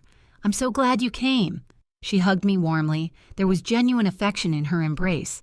If she knew what Michael had been doing, she hid it remarkably well. The backyard was already full. My sister Teresa waved from beneath the patio umbrella. Frank was arranging hamburgers on a serving tray. Several cousins chatted near the fence. Children chased one another through the yard. To everyone else, it looked like an ordinary family gathering. Only I knew something beneath the surface was dangerously wrong. Michael walked toward me carrying a glass of iced tea. "Mom, you look beautiful." "Thank you." He kissed my cheek. "You doing okay?" "I am." "Good." His smile never wavered. If guilt existed inside him, it had become very well hidden. For nearly an hour, everything remained pleasantly ordinary. People laughed, shared stories, asked about church, complimented Rachel's cooking. Then, just as dessert was served, Michael stood up and gently tapped his spoon against a glass. I wanted to say something. Conversation faded. He smiled around the table. "I've been worried about Mom." My heartbeat slowed. Here it comes. "She's been living alone for a long time." Several relatives nodded sympathetically. Michael continued, "As everyone knows, she's had a few falls recently. That wasn't true. I'd had one minor accident, not a few. I've also noticed," he sighed dramatically, "that she's becoming more forgetful." Aunt Teresa looked toward me. "I didn't know that." Michael offered a sad smile. "Mom doesn't always notice it herself." Every instinct inside me screamed to interrupt him. Instead, I remembered Hayes' instructions. "Listen, I think it's time we started discussing what's safest for her." Rachel lowered her eyes. She looked uncomfortable. Very uncomfortable. Michael continued speaking. "I'm not trying to take anything away from Mom." He placed a hand over his heart. "I only want what's best." He looked directly at me. "You know that, don't you?" Every face turned toward me. This was the moment he wanted, the elderly mother, the concerned son, the worried family. I smiled gently. "I appreciate your concern." His shoulders relaxed. Then I continued. "I've actually been organizing a few things myself." His expression changed slightly. "Oh, yes. I've been reviewing paperwork. Linda had suggested I keep my statements simple. Never reveal more than necessary." Michael nodded carefully. "That's good." "I've also been meeting with people." He blinked. "What people?" "Oh." I stirred my coffee. "Professionals." His smile froze. "What kind of professionals?" "People who understand property documents." Across the table, Rachel slowly looked up. Michael laughed. "Mom has always loved paperwork." A few relatives chuckled politely. I smiled back. That's true. I even found a few documents I didn't fully understand. The backyard grew noticeably quieter. Michael's eyes remained fixed on mine. I'll explain anything. I'm sure you would. I also discovered that many people believed I'd moved to Arizona. Silence. Complete silence. Several relatives exchanged confused glances. Aunt Teresa frowned. Arizona. I never moved. Frank looked at Michael. What is she talking about? Michael answered immediately. I think there's been some misunderstanding. Really? I asked softly. Because Pastor David, Nancy Cooper, Walter Green, and nearly everyone in my neighborhood heard exactly the same story. No one spoke. Rachel slowly turned toward her husband. What story? Michael forced a laugh. Oh, come on. People gossip. You organized a farewell gathering. His sentence stopped halfway. Walter wasn't present, neither was Pastor David. There was no reason anyone at this barbecue should know about that gathering. Unless they heard it from me. Michael's face lost color for just a second. Then he recovered. It wasn't really a farewell. What was it? A neighborhood cookout. Celebrating what? He opened his mouth. Nothing came out. Teresa looked back and forth between us. Michael, did people actually think your mother moved? He hesitated. I might have mentioned she was considering it. No, I answered calmly. You told them I'd already left. Rachel slowly put down her fork. What? I never said that. You gave people a post office box. Rachel's head snapped toward him. A post office box. Michael stared at me. His breathing had become noticeably slower, controlled, measured, as though every word now required calculation. I reached into my purse. Not for evidence, not yet. Only for a folded piece of paper. Pastor David's handwritten note. He had written it after our conversation at church. It simply read, Michael told the congregation Annette had permanently relocated to Arizona and requested privacy while she adjusted to her new home. Signed, dated. I placed it quietly on the table. No speeches, no accusations, just one piece of paper. Frank picked it up first, then Teresa. Rachel leaned over to read it. She looked at Michael. I've never seen this before. Neither had I seen the expression now forming on my son's face. It wasn't anger. It wasn't sadness. It was something much more dangerous. For the very first time, Michael realized he was no longer controlling the story, and judging by the fear beginning to appear behind his carefully practiced smile, he knew the next chapter might finally be written without him. No one spoke for several long seconds. The laughter that had filled the backyard only moments earlier had disappeared completely. Even the children chasing one another across the lawn seemed farther away, their voices muffled beneath the weight of the silence surrounding our table. Rachel was still staring at the handwritten note from Pastor David. She read it once, then again. Finally, she looked up at Michael. What is this? Michael forced a small laugh. It's being taken out of context. I remained calm. There isn't much context to misunderstand. He looked at me. Mom, you're embarrassing yourself. That sentence hurt far more than I expected. Not because it was cruel, because it was familiar. It was exactly the kind of phrase people used when they wanted others to question an older person's judgment. Aunt Teresa frowned. Michael, he immediately turned toward her. I've been trying to protect Mom. Protect her from what? She gets confused sometimes. There it was again. The same story. Forgetfulness, confusion, safety, each word carefully chosen to make me sound unreliable. Rachel folded the note and placed it gently on the table. You told me your mother wanted to move. I thought she did. No, I answered quietly. I never said that. Michael rubbed the back of his neck. Mom, we talked about retirement communities. We talked. I never agreed. He opened his mouth to answer, but Detective Hayes' advice echoed in my mind. Let him keep talking. People under pressure often reveal more than they intend. Frank leaned forward. So why did people believe Annette had already moved? Michael sighed dramatically. I may have exaggerated. You exaggerated to an entire neighborhood. It wasn't a big deal. It became one when my own friends stopped calling me. No one interrupted. Rachel's eyes never left her husband. I have another question. Michael looked at her. What? Did you rent that post office box? His shoulders stiffened. It was temporary. You did. I thought it would make things easier. Easier for whom? He didn't answer. Rachel repeated herself. For whom, Michael? He looked around the table as though searching for an ally. No one spoke. I had never seen him so alone. Just then, his phone vibrated. He glanced at the screen. His face changed instantly. He stood. I need to take this. He walked several steps toward the fence before answering. Although he lowered his voice, years of teaching noisy classrooms had sharpened my hearing. Not now. A pause. I'm with family. Another pause. No. I said don't contact me today. He turned farther away. We'll finish it next week. Finish what? When he returned, everyone was still waiting. Rachel spoke first. Who was that? Work. She held out her hand. Let me see. What? The phone. He laughed nervously. Seriously? Yes. Instead of handing it over, he slipped it into his pocket. I don't have to show you my phone. Rachel's expression hardened. No, you don't. But after everything I've heard today, she stopped herself. I'm beginning to wonder what else I don't know. The conversation might have continued, but another car pulled into the driveway. A silver county vehicle. My heartbeat quickened. Detective Hayes stepped out. Officer Melissa Grant followed behind him. Neither wore uniforms, both carried slim folders. Michael's face lost every trace of color.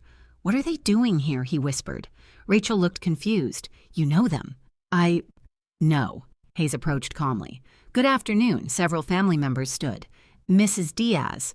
He nodded politely toward me. Thank you for agreeing to meet. Michael interrupted immediately. What is this? Hayes looked at him. And you are Michael Diaz, Annette's son. I see. The detective's voice remained perfectly even. I'm Detective Robert Hayes with the County Financial Crimes Unit. Every relative around the table grew still. We're conducting an inquiry regarding several property-related documents. Michael folded his arms. There must be some mistake. Perhaps. Hayes opened his folder. That's exactly what we're trying to determine. Officer Grant spoke gently. We're not here to accuse anyone. We simply have several questions. Michael attempted another smile.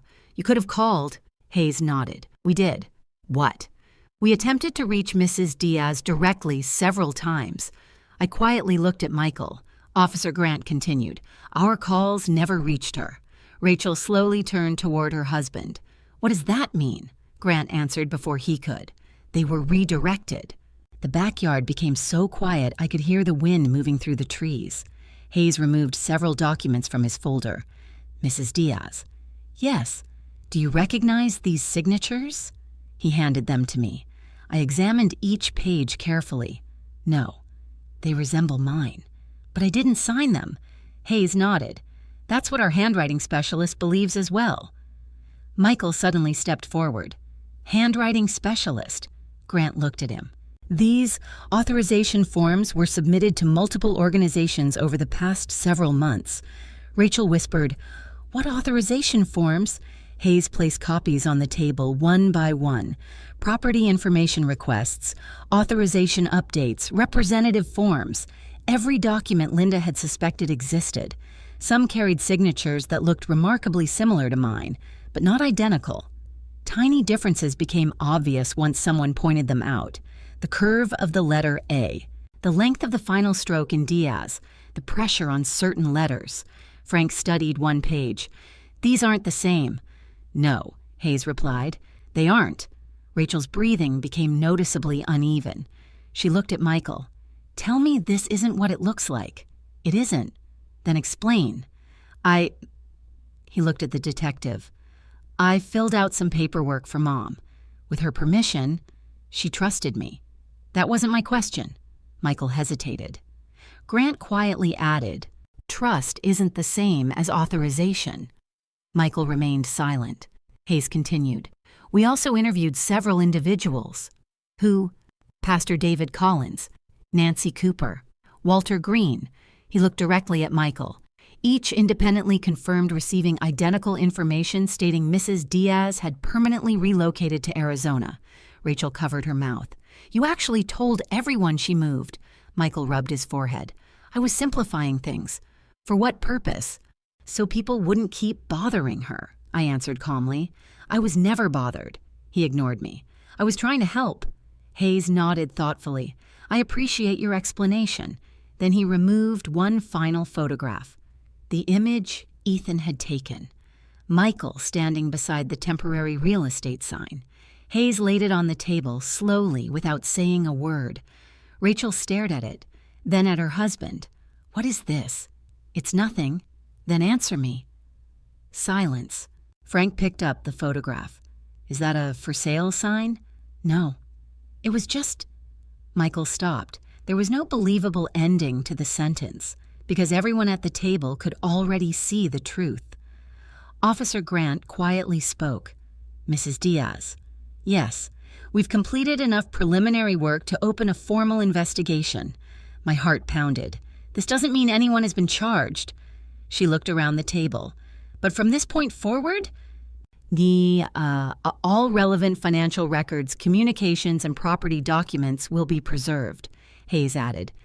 And we strongly advise that no additional documents be signed by Mrs. Diaz until our review is complete. Michael finally spoke. This is ridiculous. No one answered him. Not Rachel, not Teresa, not Frank, not even me. Because for the first time since this nightmare had begun, I no longer needed to convince anyone. The evidence was beginning to speak for itself. And as I looked around that backyard, I realized something I hadn't felt in months. I wasn't invisible anymore. Now, everyone could finally see exactly who had been hiding in plain sight.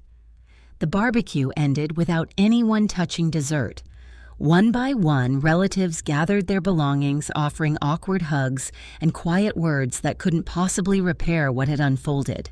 I'm so sorry, Annette. We had no idea. If you need anything, call me. I appreciated every kindness, but none of it eased the ache in my chest. I didn't want my family looking at Michael with suspicion. I wanted the son I remembered back. That son no longer seemed to exist. Rachel stood on the porch as everyone left. She looked completely lost. Before I reached my car, she hurried toward me. Annette! I turned. Tears had already begun filling her eyes. I swear to you, her voice trembled. I didn't know.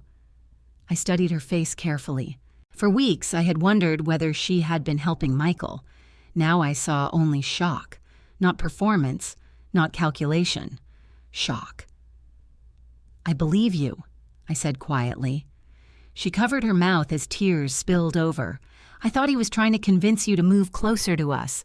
I never agreed to leave my home. I know that now. She shook her head repeatedly. I should have asked more questions. You trusted your husband. So did I. Those 5 words broke something inside both of us. Rachel stepped closer. If there's anything I can do... There is. She looked up. Tell the truth. She nodded immediately. I will.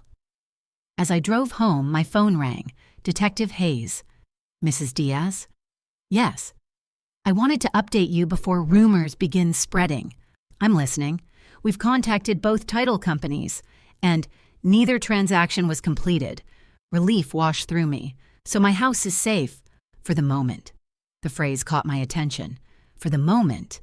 Hayes sighed. We discovered something else. What? One buyer had already scheduled a final property walkthrough. I tightened my grip on the steering wheel. A final walkthrough. Yes. But it was canceled late yesterday afternoon. Who canceled it? We're confirming that. My stomach tightened.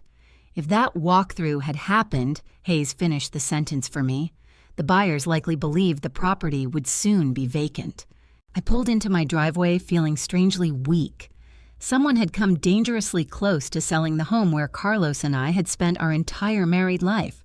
Not someday, not hypothetically. Soon, very soon.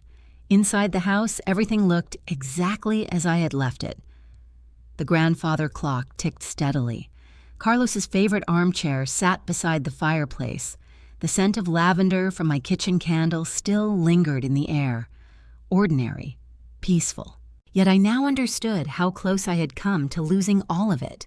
Oh, early Monday morning, Officer Melissa Grant called. We're serving preservation notices today. What does that mean? It prevents relevant records from being destroyed. So if anyone attempts to delete electronic communications or alter documents, we'll know. Before hanging up, she added one more sentence. I recommend staying home today. Why? I think someone may come looking for you? She was right. At 11:15, Michael's truck pulled into my driveway. I watched through the living room window. He climbed out slowly. For the first time in weeks, he didn't carry groceries. He didn't smile. He looked exhausted. I opened the front door before he knocked.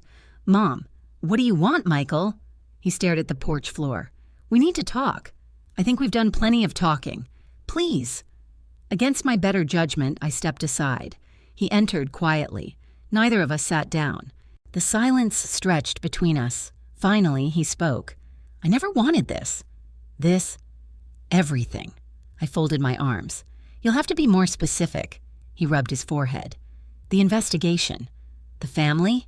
The embarrassment. I looked directly into his eyes. You left something off your list. He frowned. What? Me. His shoulders sagged. I never wanted to hurt you. You convinced an entire neighborhood I no longer existed. I thought it was temporary. You redirected my mail. I was trying to manage things. You led strangers through my bedroom. They were only inspectors. You told someone I wouldn't be an issue. He closed his eyes. I shouldn't have said that. No, you shouldn't have. His voice became barely audible. I made mistakes. Mistakes? I couldn't stop myself anymore. A mistake is forgetting my birthday. A mistake is buying the wrong prescription. This wasn't a mistake. This was a plan. He looked as though every word physically hurt. I was desperate. For what? He didn't answer. At that exact moment, another vehicle stopped outside, then another. I glanced through the window. Detective Hayes, Officer Grant, and 2 additional investigators. Michael saw them too. His face turned pale. They're here. Yes, they're here. A firm knock echoed through the house. Hayes entered after I opened the door. Good morning. He nodded politely toward me before addressing Michael. Mr. Diaz. Michael remained silent. Hayes held a document in his hand. We've completed several additional interviews. Officer Grant placed a folder on my dining room table. Inside were photographs, email records, county filings, communication logs. One page immediately caught my eye, a printed email exchange. The sender's name had been redacted, but one sentence remained clearly visible. Occupancy should not be a problem after relocation is finalized. Another message read, please prepare listing photographs once the owner has transitioned. Transitioned, not moved. Transitioned, as though my life were merely an administrative task. Hayes calmly continued. This morning, we also interviewed the prospective buyers. Michael looked up sharply. What? They confirmed they were repeatedly told the homeowner had already relocated out of state. They further confirmed they were expecting possession shortly after closing. Officer Grant added another document. The listing photographer also provided a statement. I looked at the attached photograph.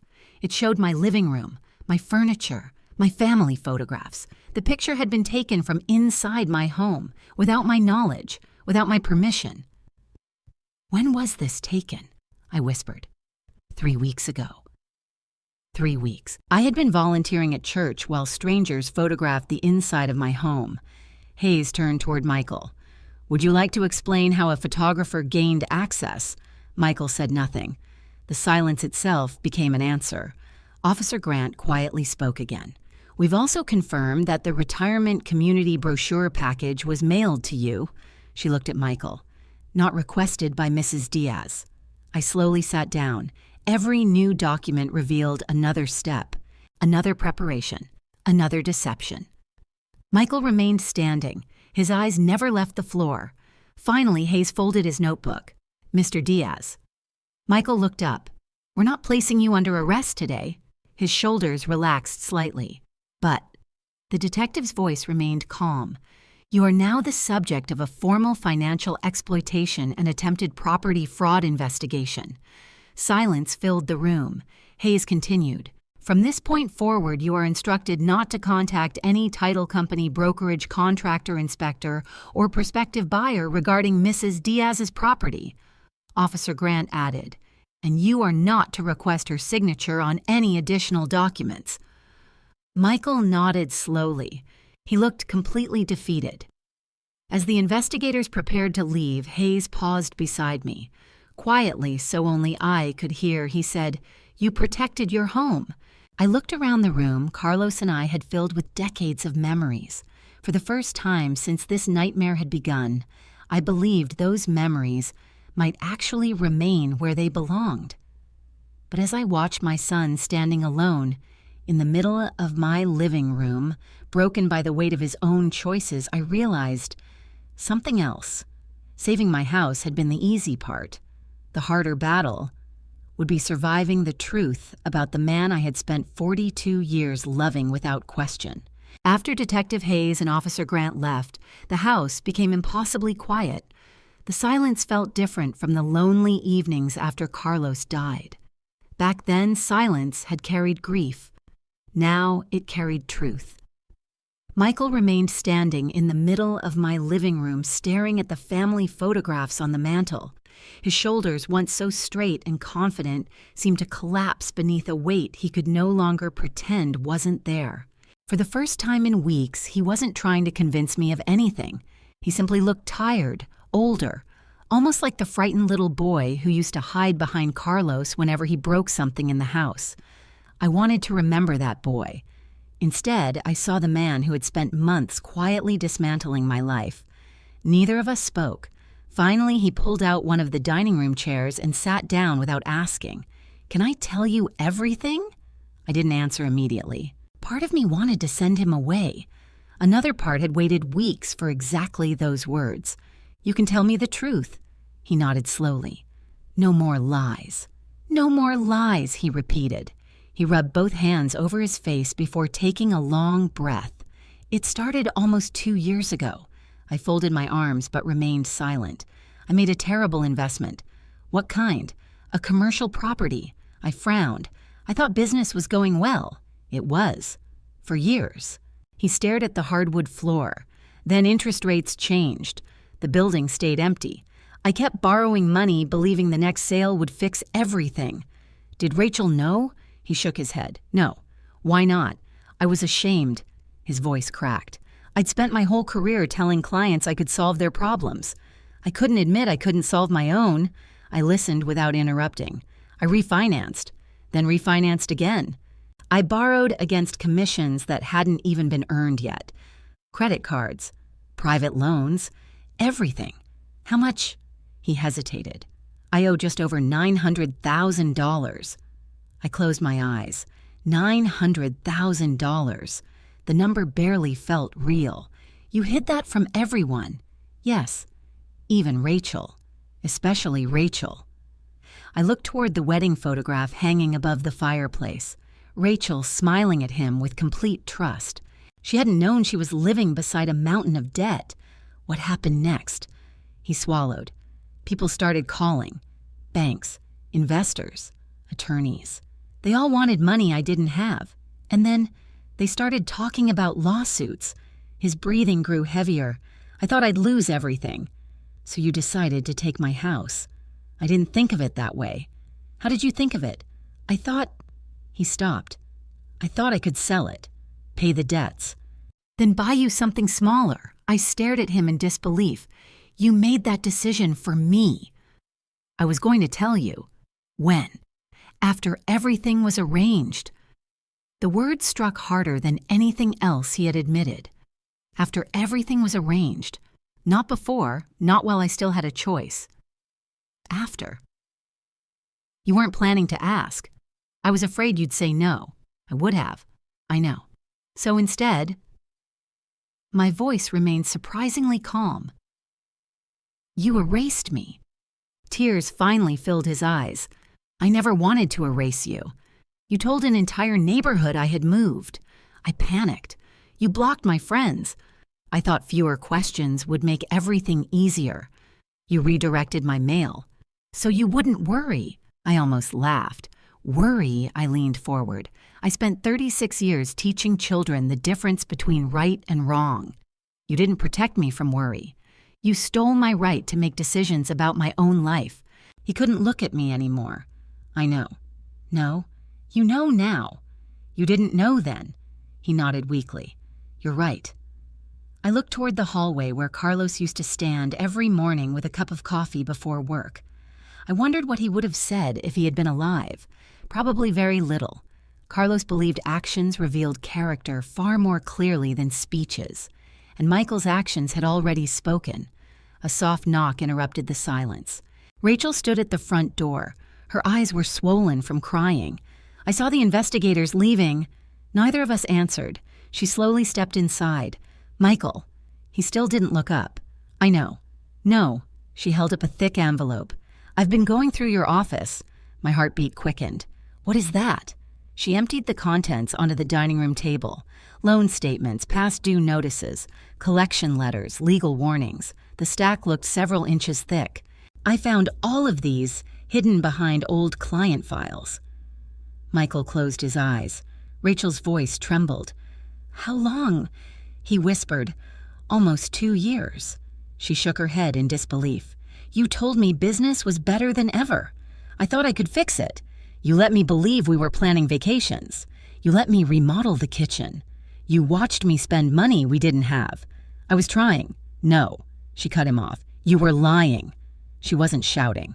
That somehow made it even more painful. I defended you. She looked at me. I told Annette she should trust you. Her shoulders began shaking.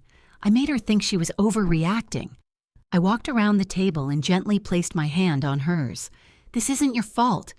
Fresh tears rolled down her face. I should have seen it. You trusted your husband. I did. And I trusted my son. The room fell silent again. Rachel slowly turned toward Michael. Did you ever intend to tell me? I wanted to.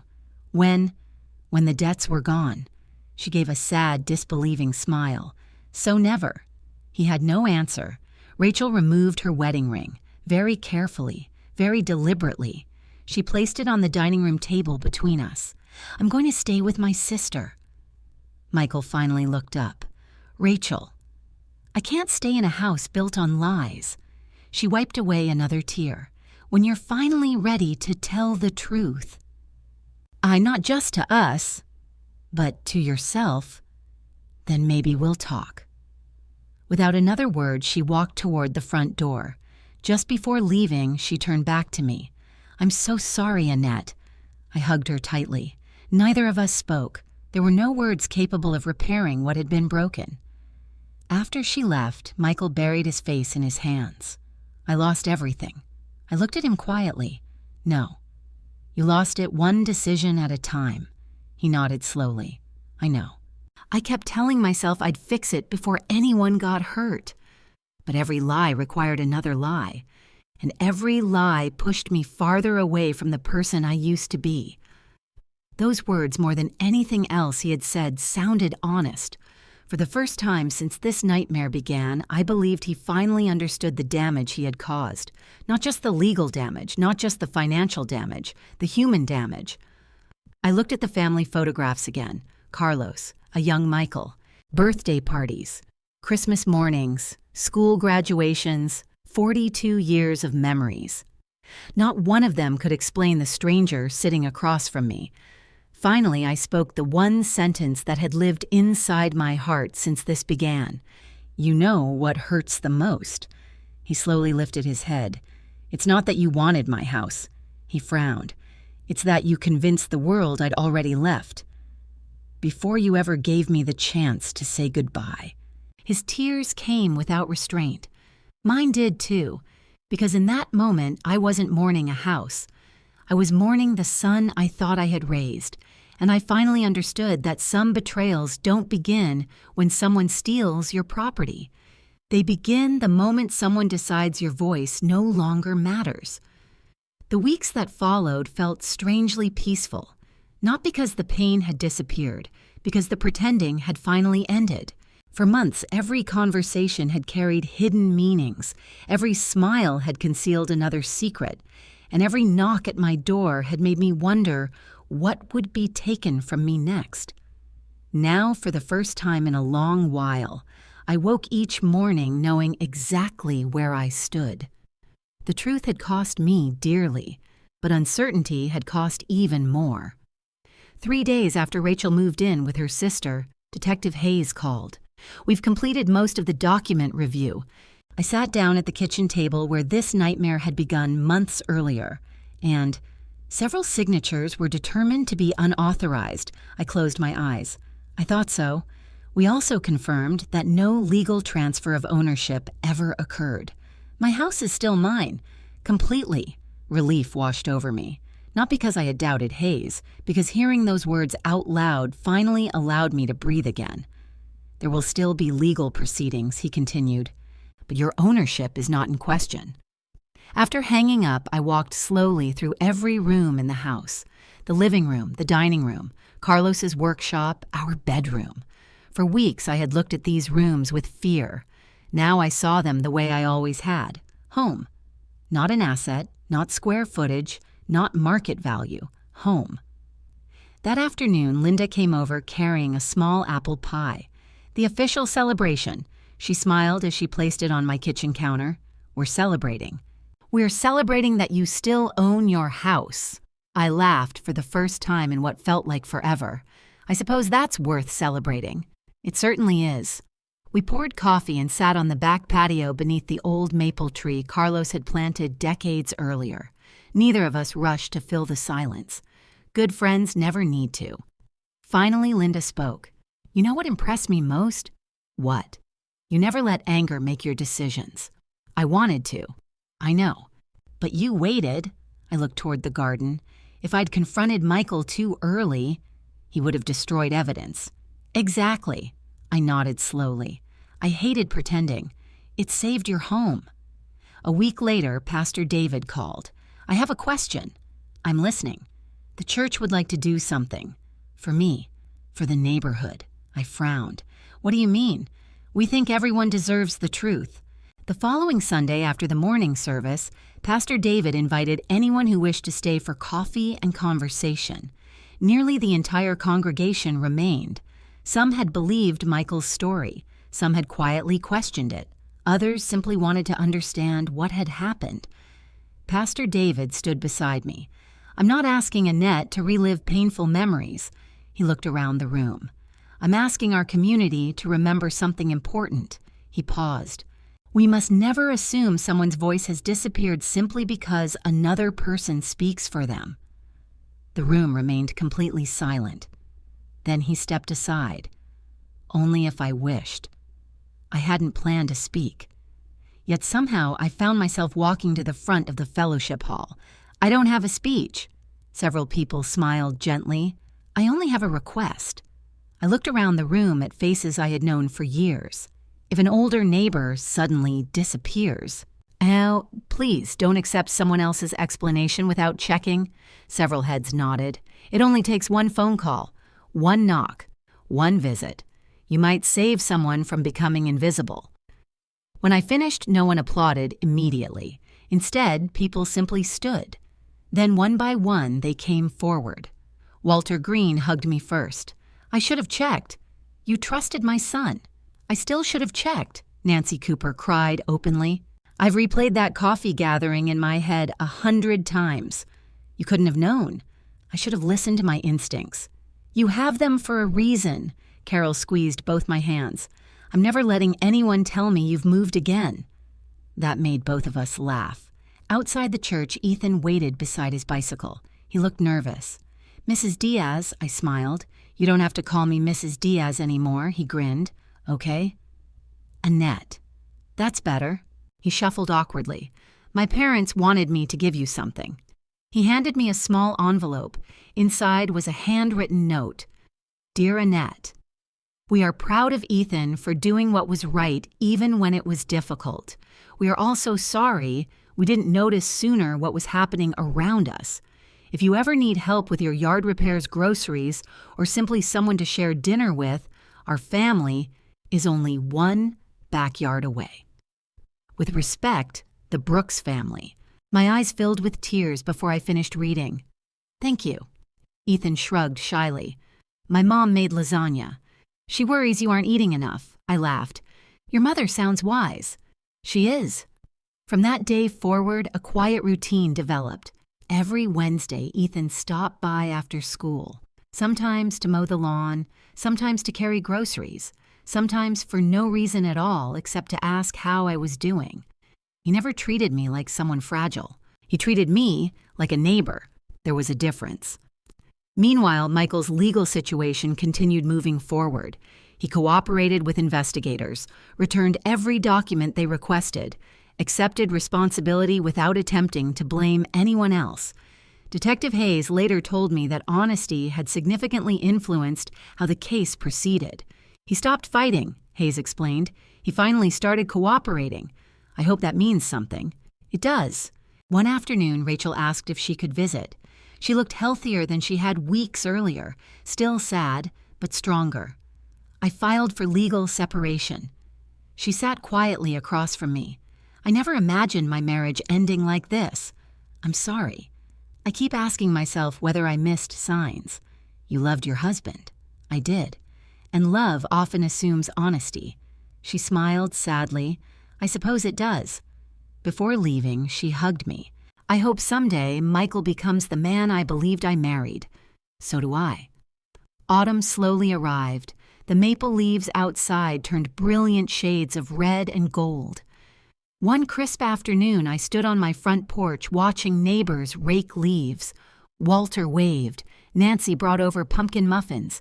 Children rode bicycles past my driveway again. No one looked at my house as though it were empty anymore. No one believed I had vanished. I had my name back, my voice back, my place in the neighborhood back, and standing there beneath the changing leaves, I realized something I hadn't understood before. A home isn't protected by locks or deeds or legal documents. A home is protected by people who notice when something isn't right, people willing to knock on a door, ask one uncomfortable question, refuse to look away, because sometimes the difference between losing everything and finding hope again is simply having a community that remembers you were there all along. Winter arrived quietly that year. The first snowfall covered the neighborhood just before sunrise, settling gently on rooftops, tree branches, and the front porch where Carlos and I had once spent countless evenings watching the world slow down.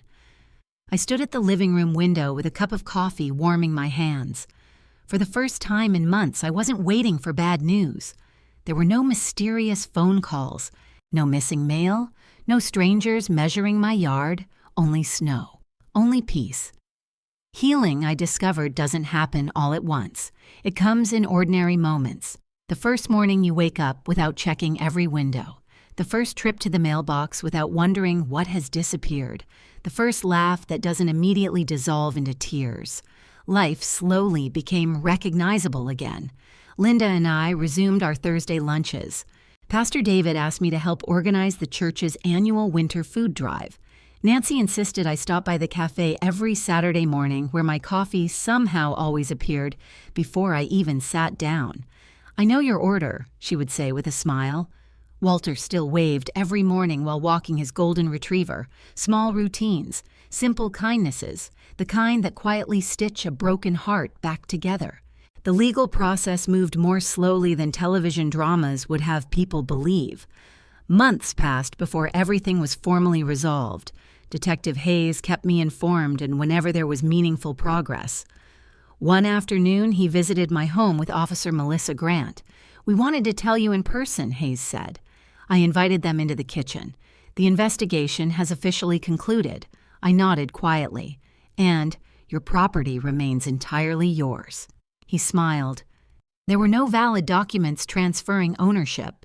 Officer Grant added, "The court also approved additional protective measures." She handed me a folder. Inside were documents creating stronger legal safeguards around my property. Linda had helped prepare most of them.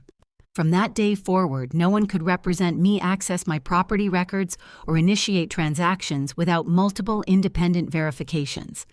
It wasn't because I expected another betrayal. It was because I had learned that trust should never replace protection. After Hayes and Grant left, I placed the folder inside the same filing cabinet Carlos had built decades earlier. This time, every document represented something different. Not fear, security. Several weeks later, Michael asked if he could see me.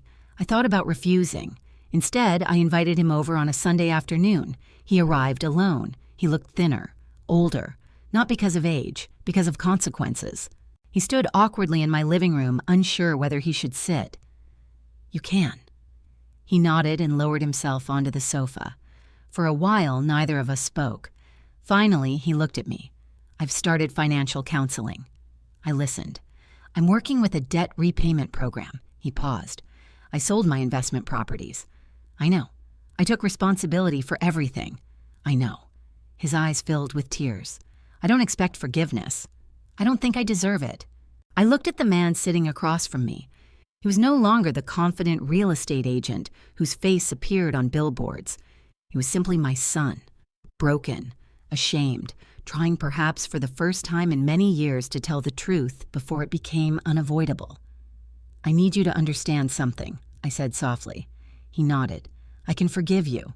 Hope flickered briefly across his face, but forgiveness isn't the same as trust.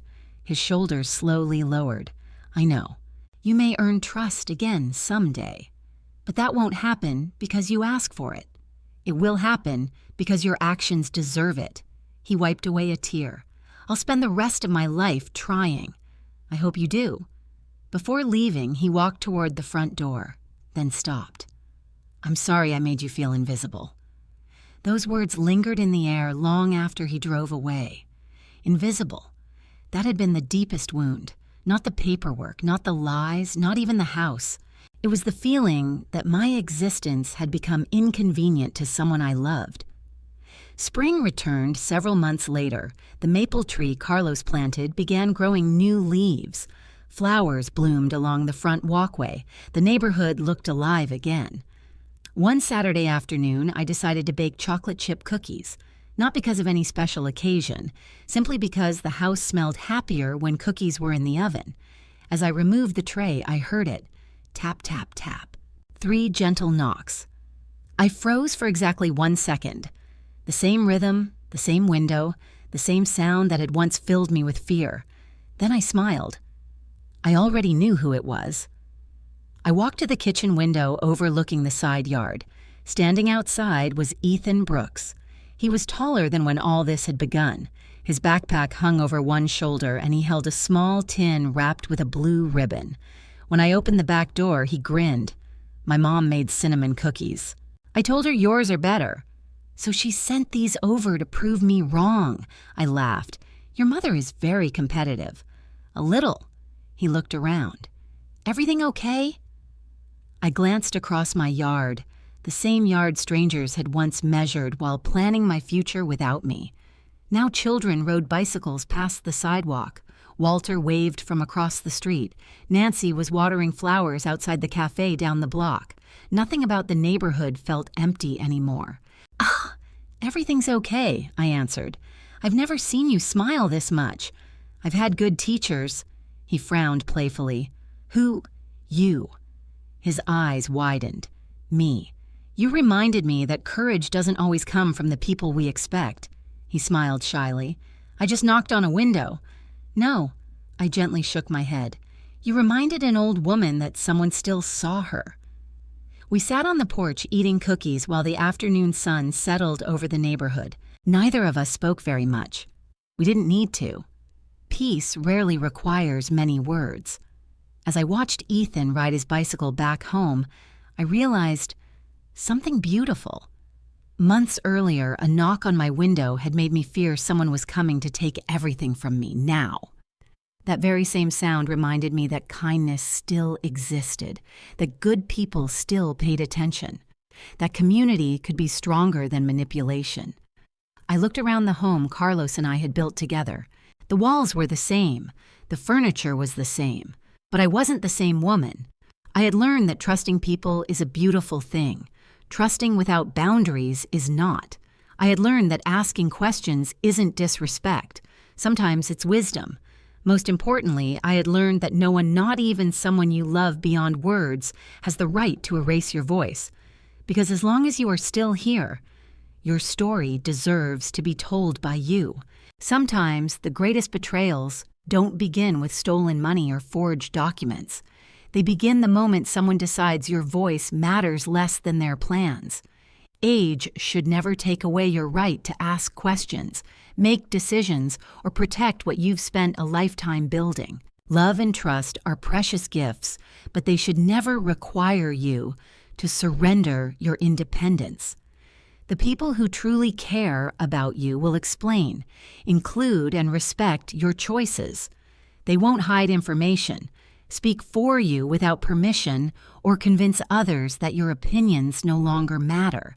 This journey also reminds us of something just as important. Kindness from unexpected people can change the course of a life. A 16-year-old neighbor who refused to stay silent, a lifelong friend who knew the law, a pastor who listened, and a community willing to admit its mistakes all became stronger than deception. Sometimes family is defined not only by blood, but by the people who choose to stand beside you when your world begins to fall apart. If you have an elderly parent, grandparent, neighbor, or friend, don't assume someone else is checking on them. Make the phone call. Knock on the door. Ask one more question. A simple conversation may protect someone from becoming invisible. And if you've ever felt unheard, overlooked, or pushed aside, remember this: your life, your home, your memories, and your voice still matter. Never let anyone convince you otherwise.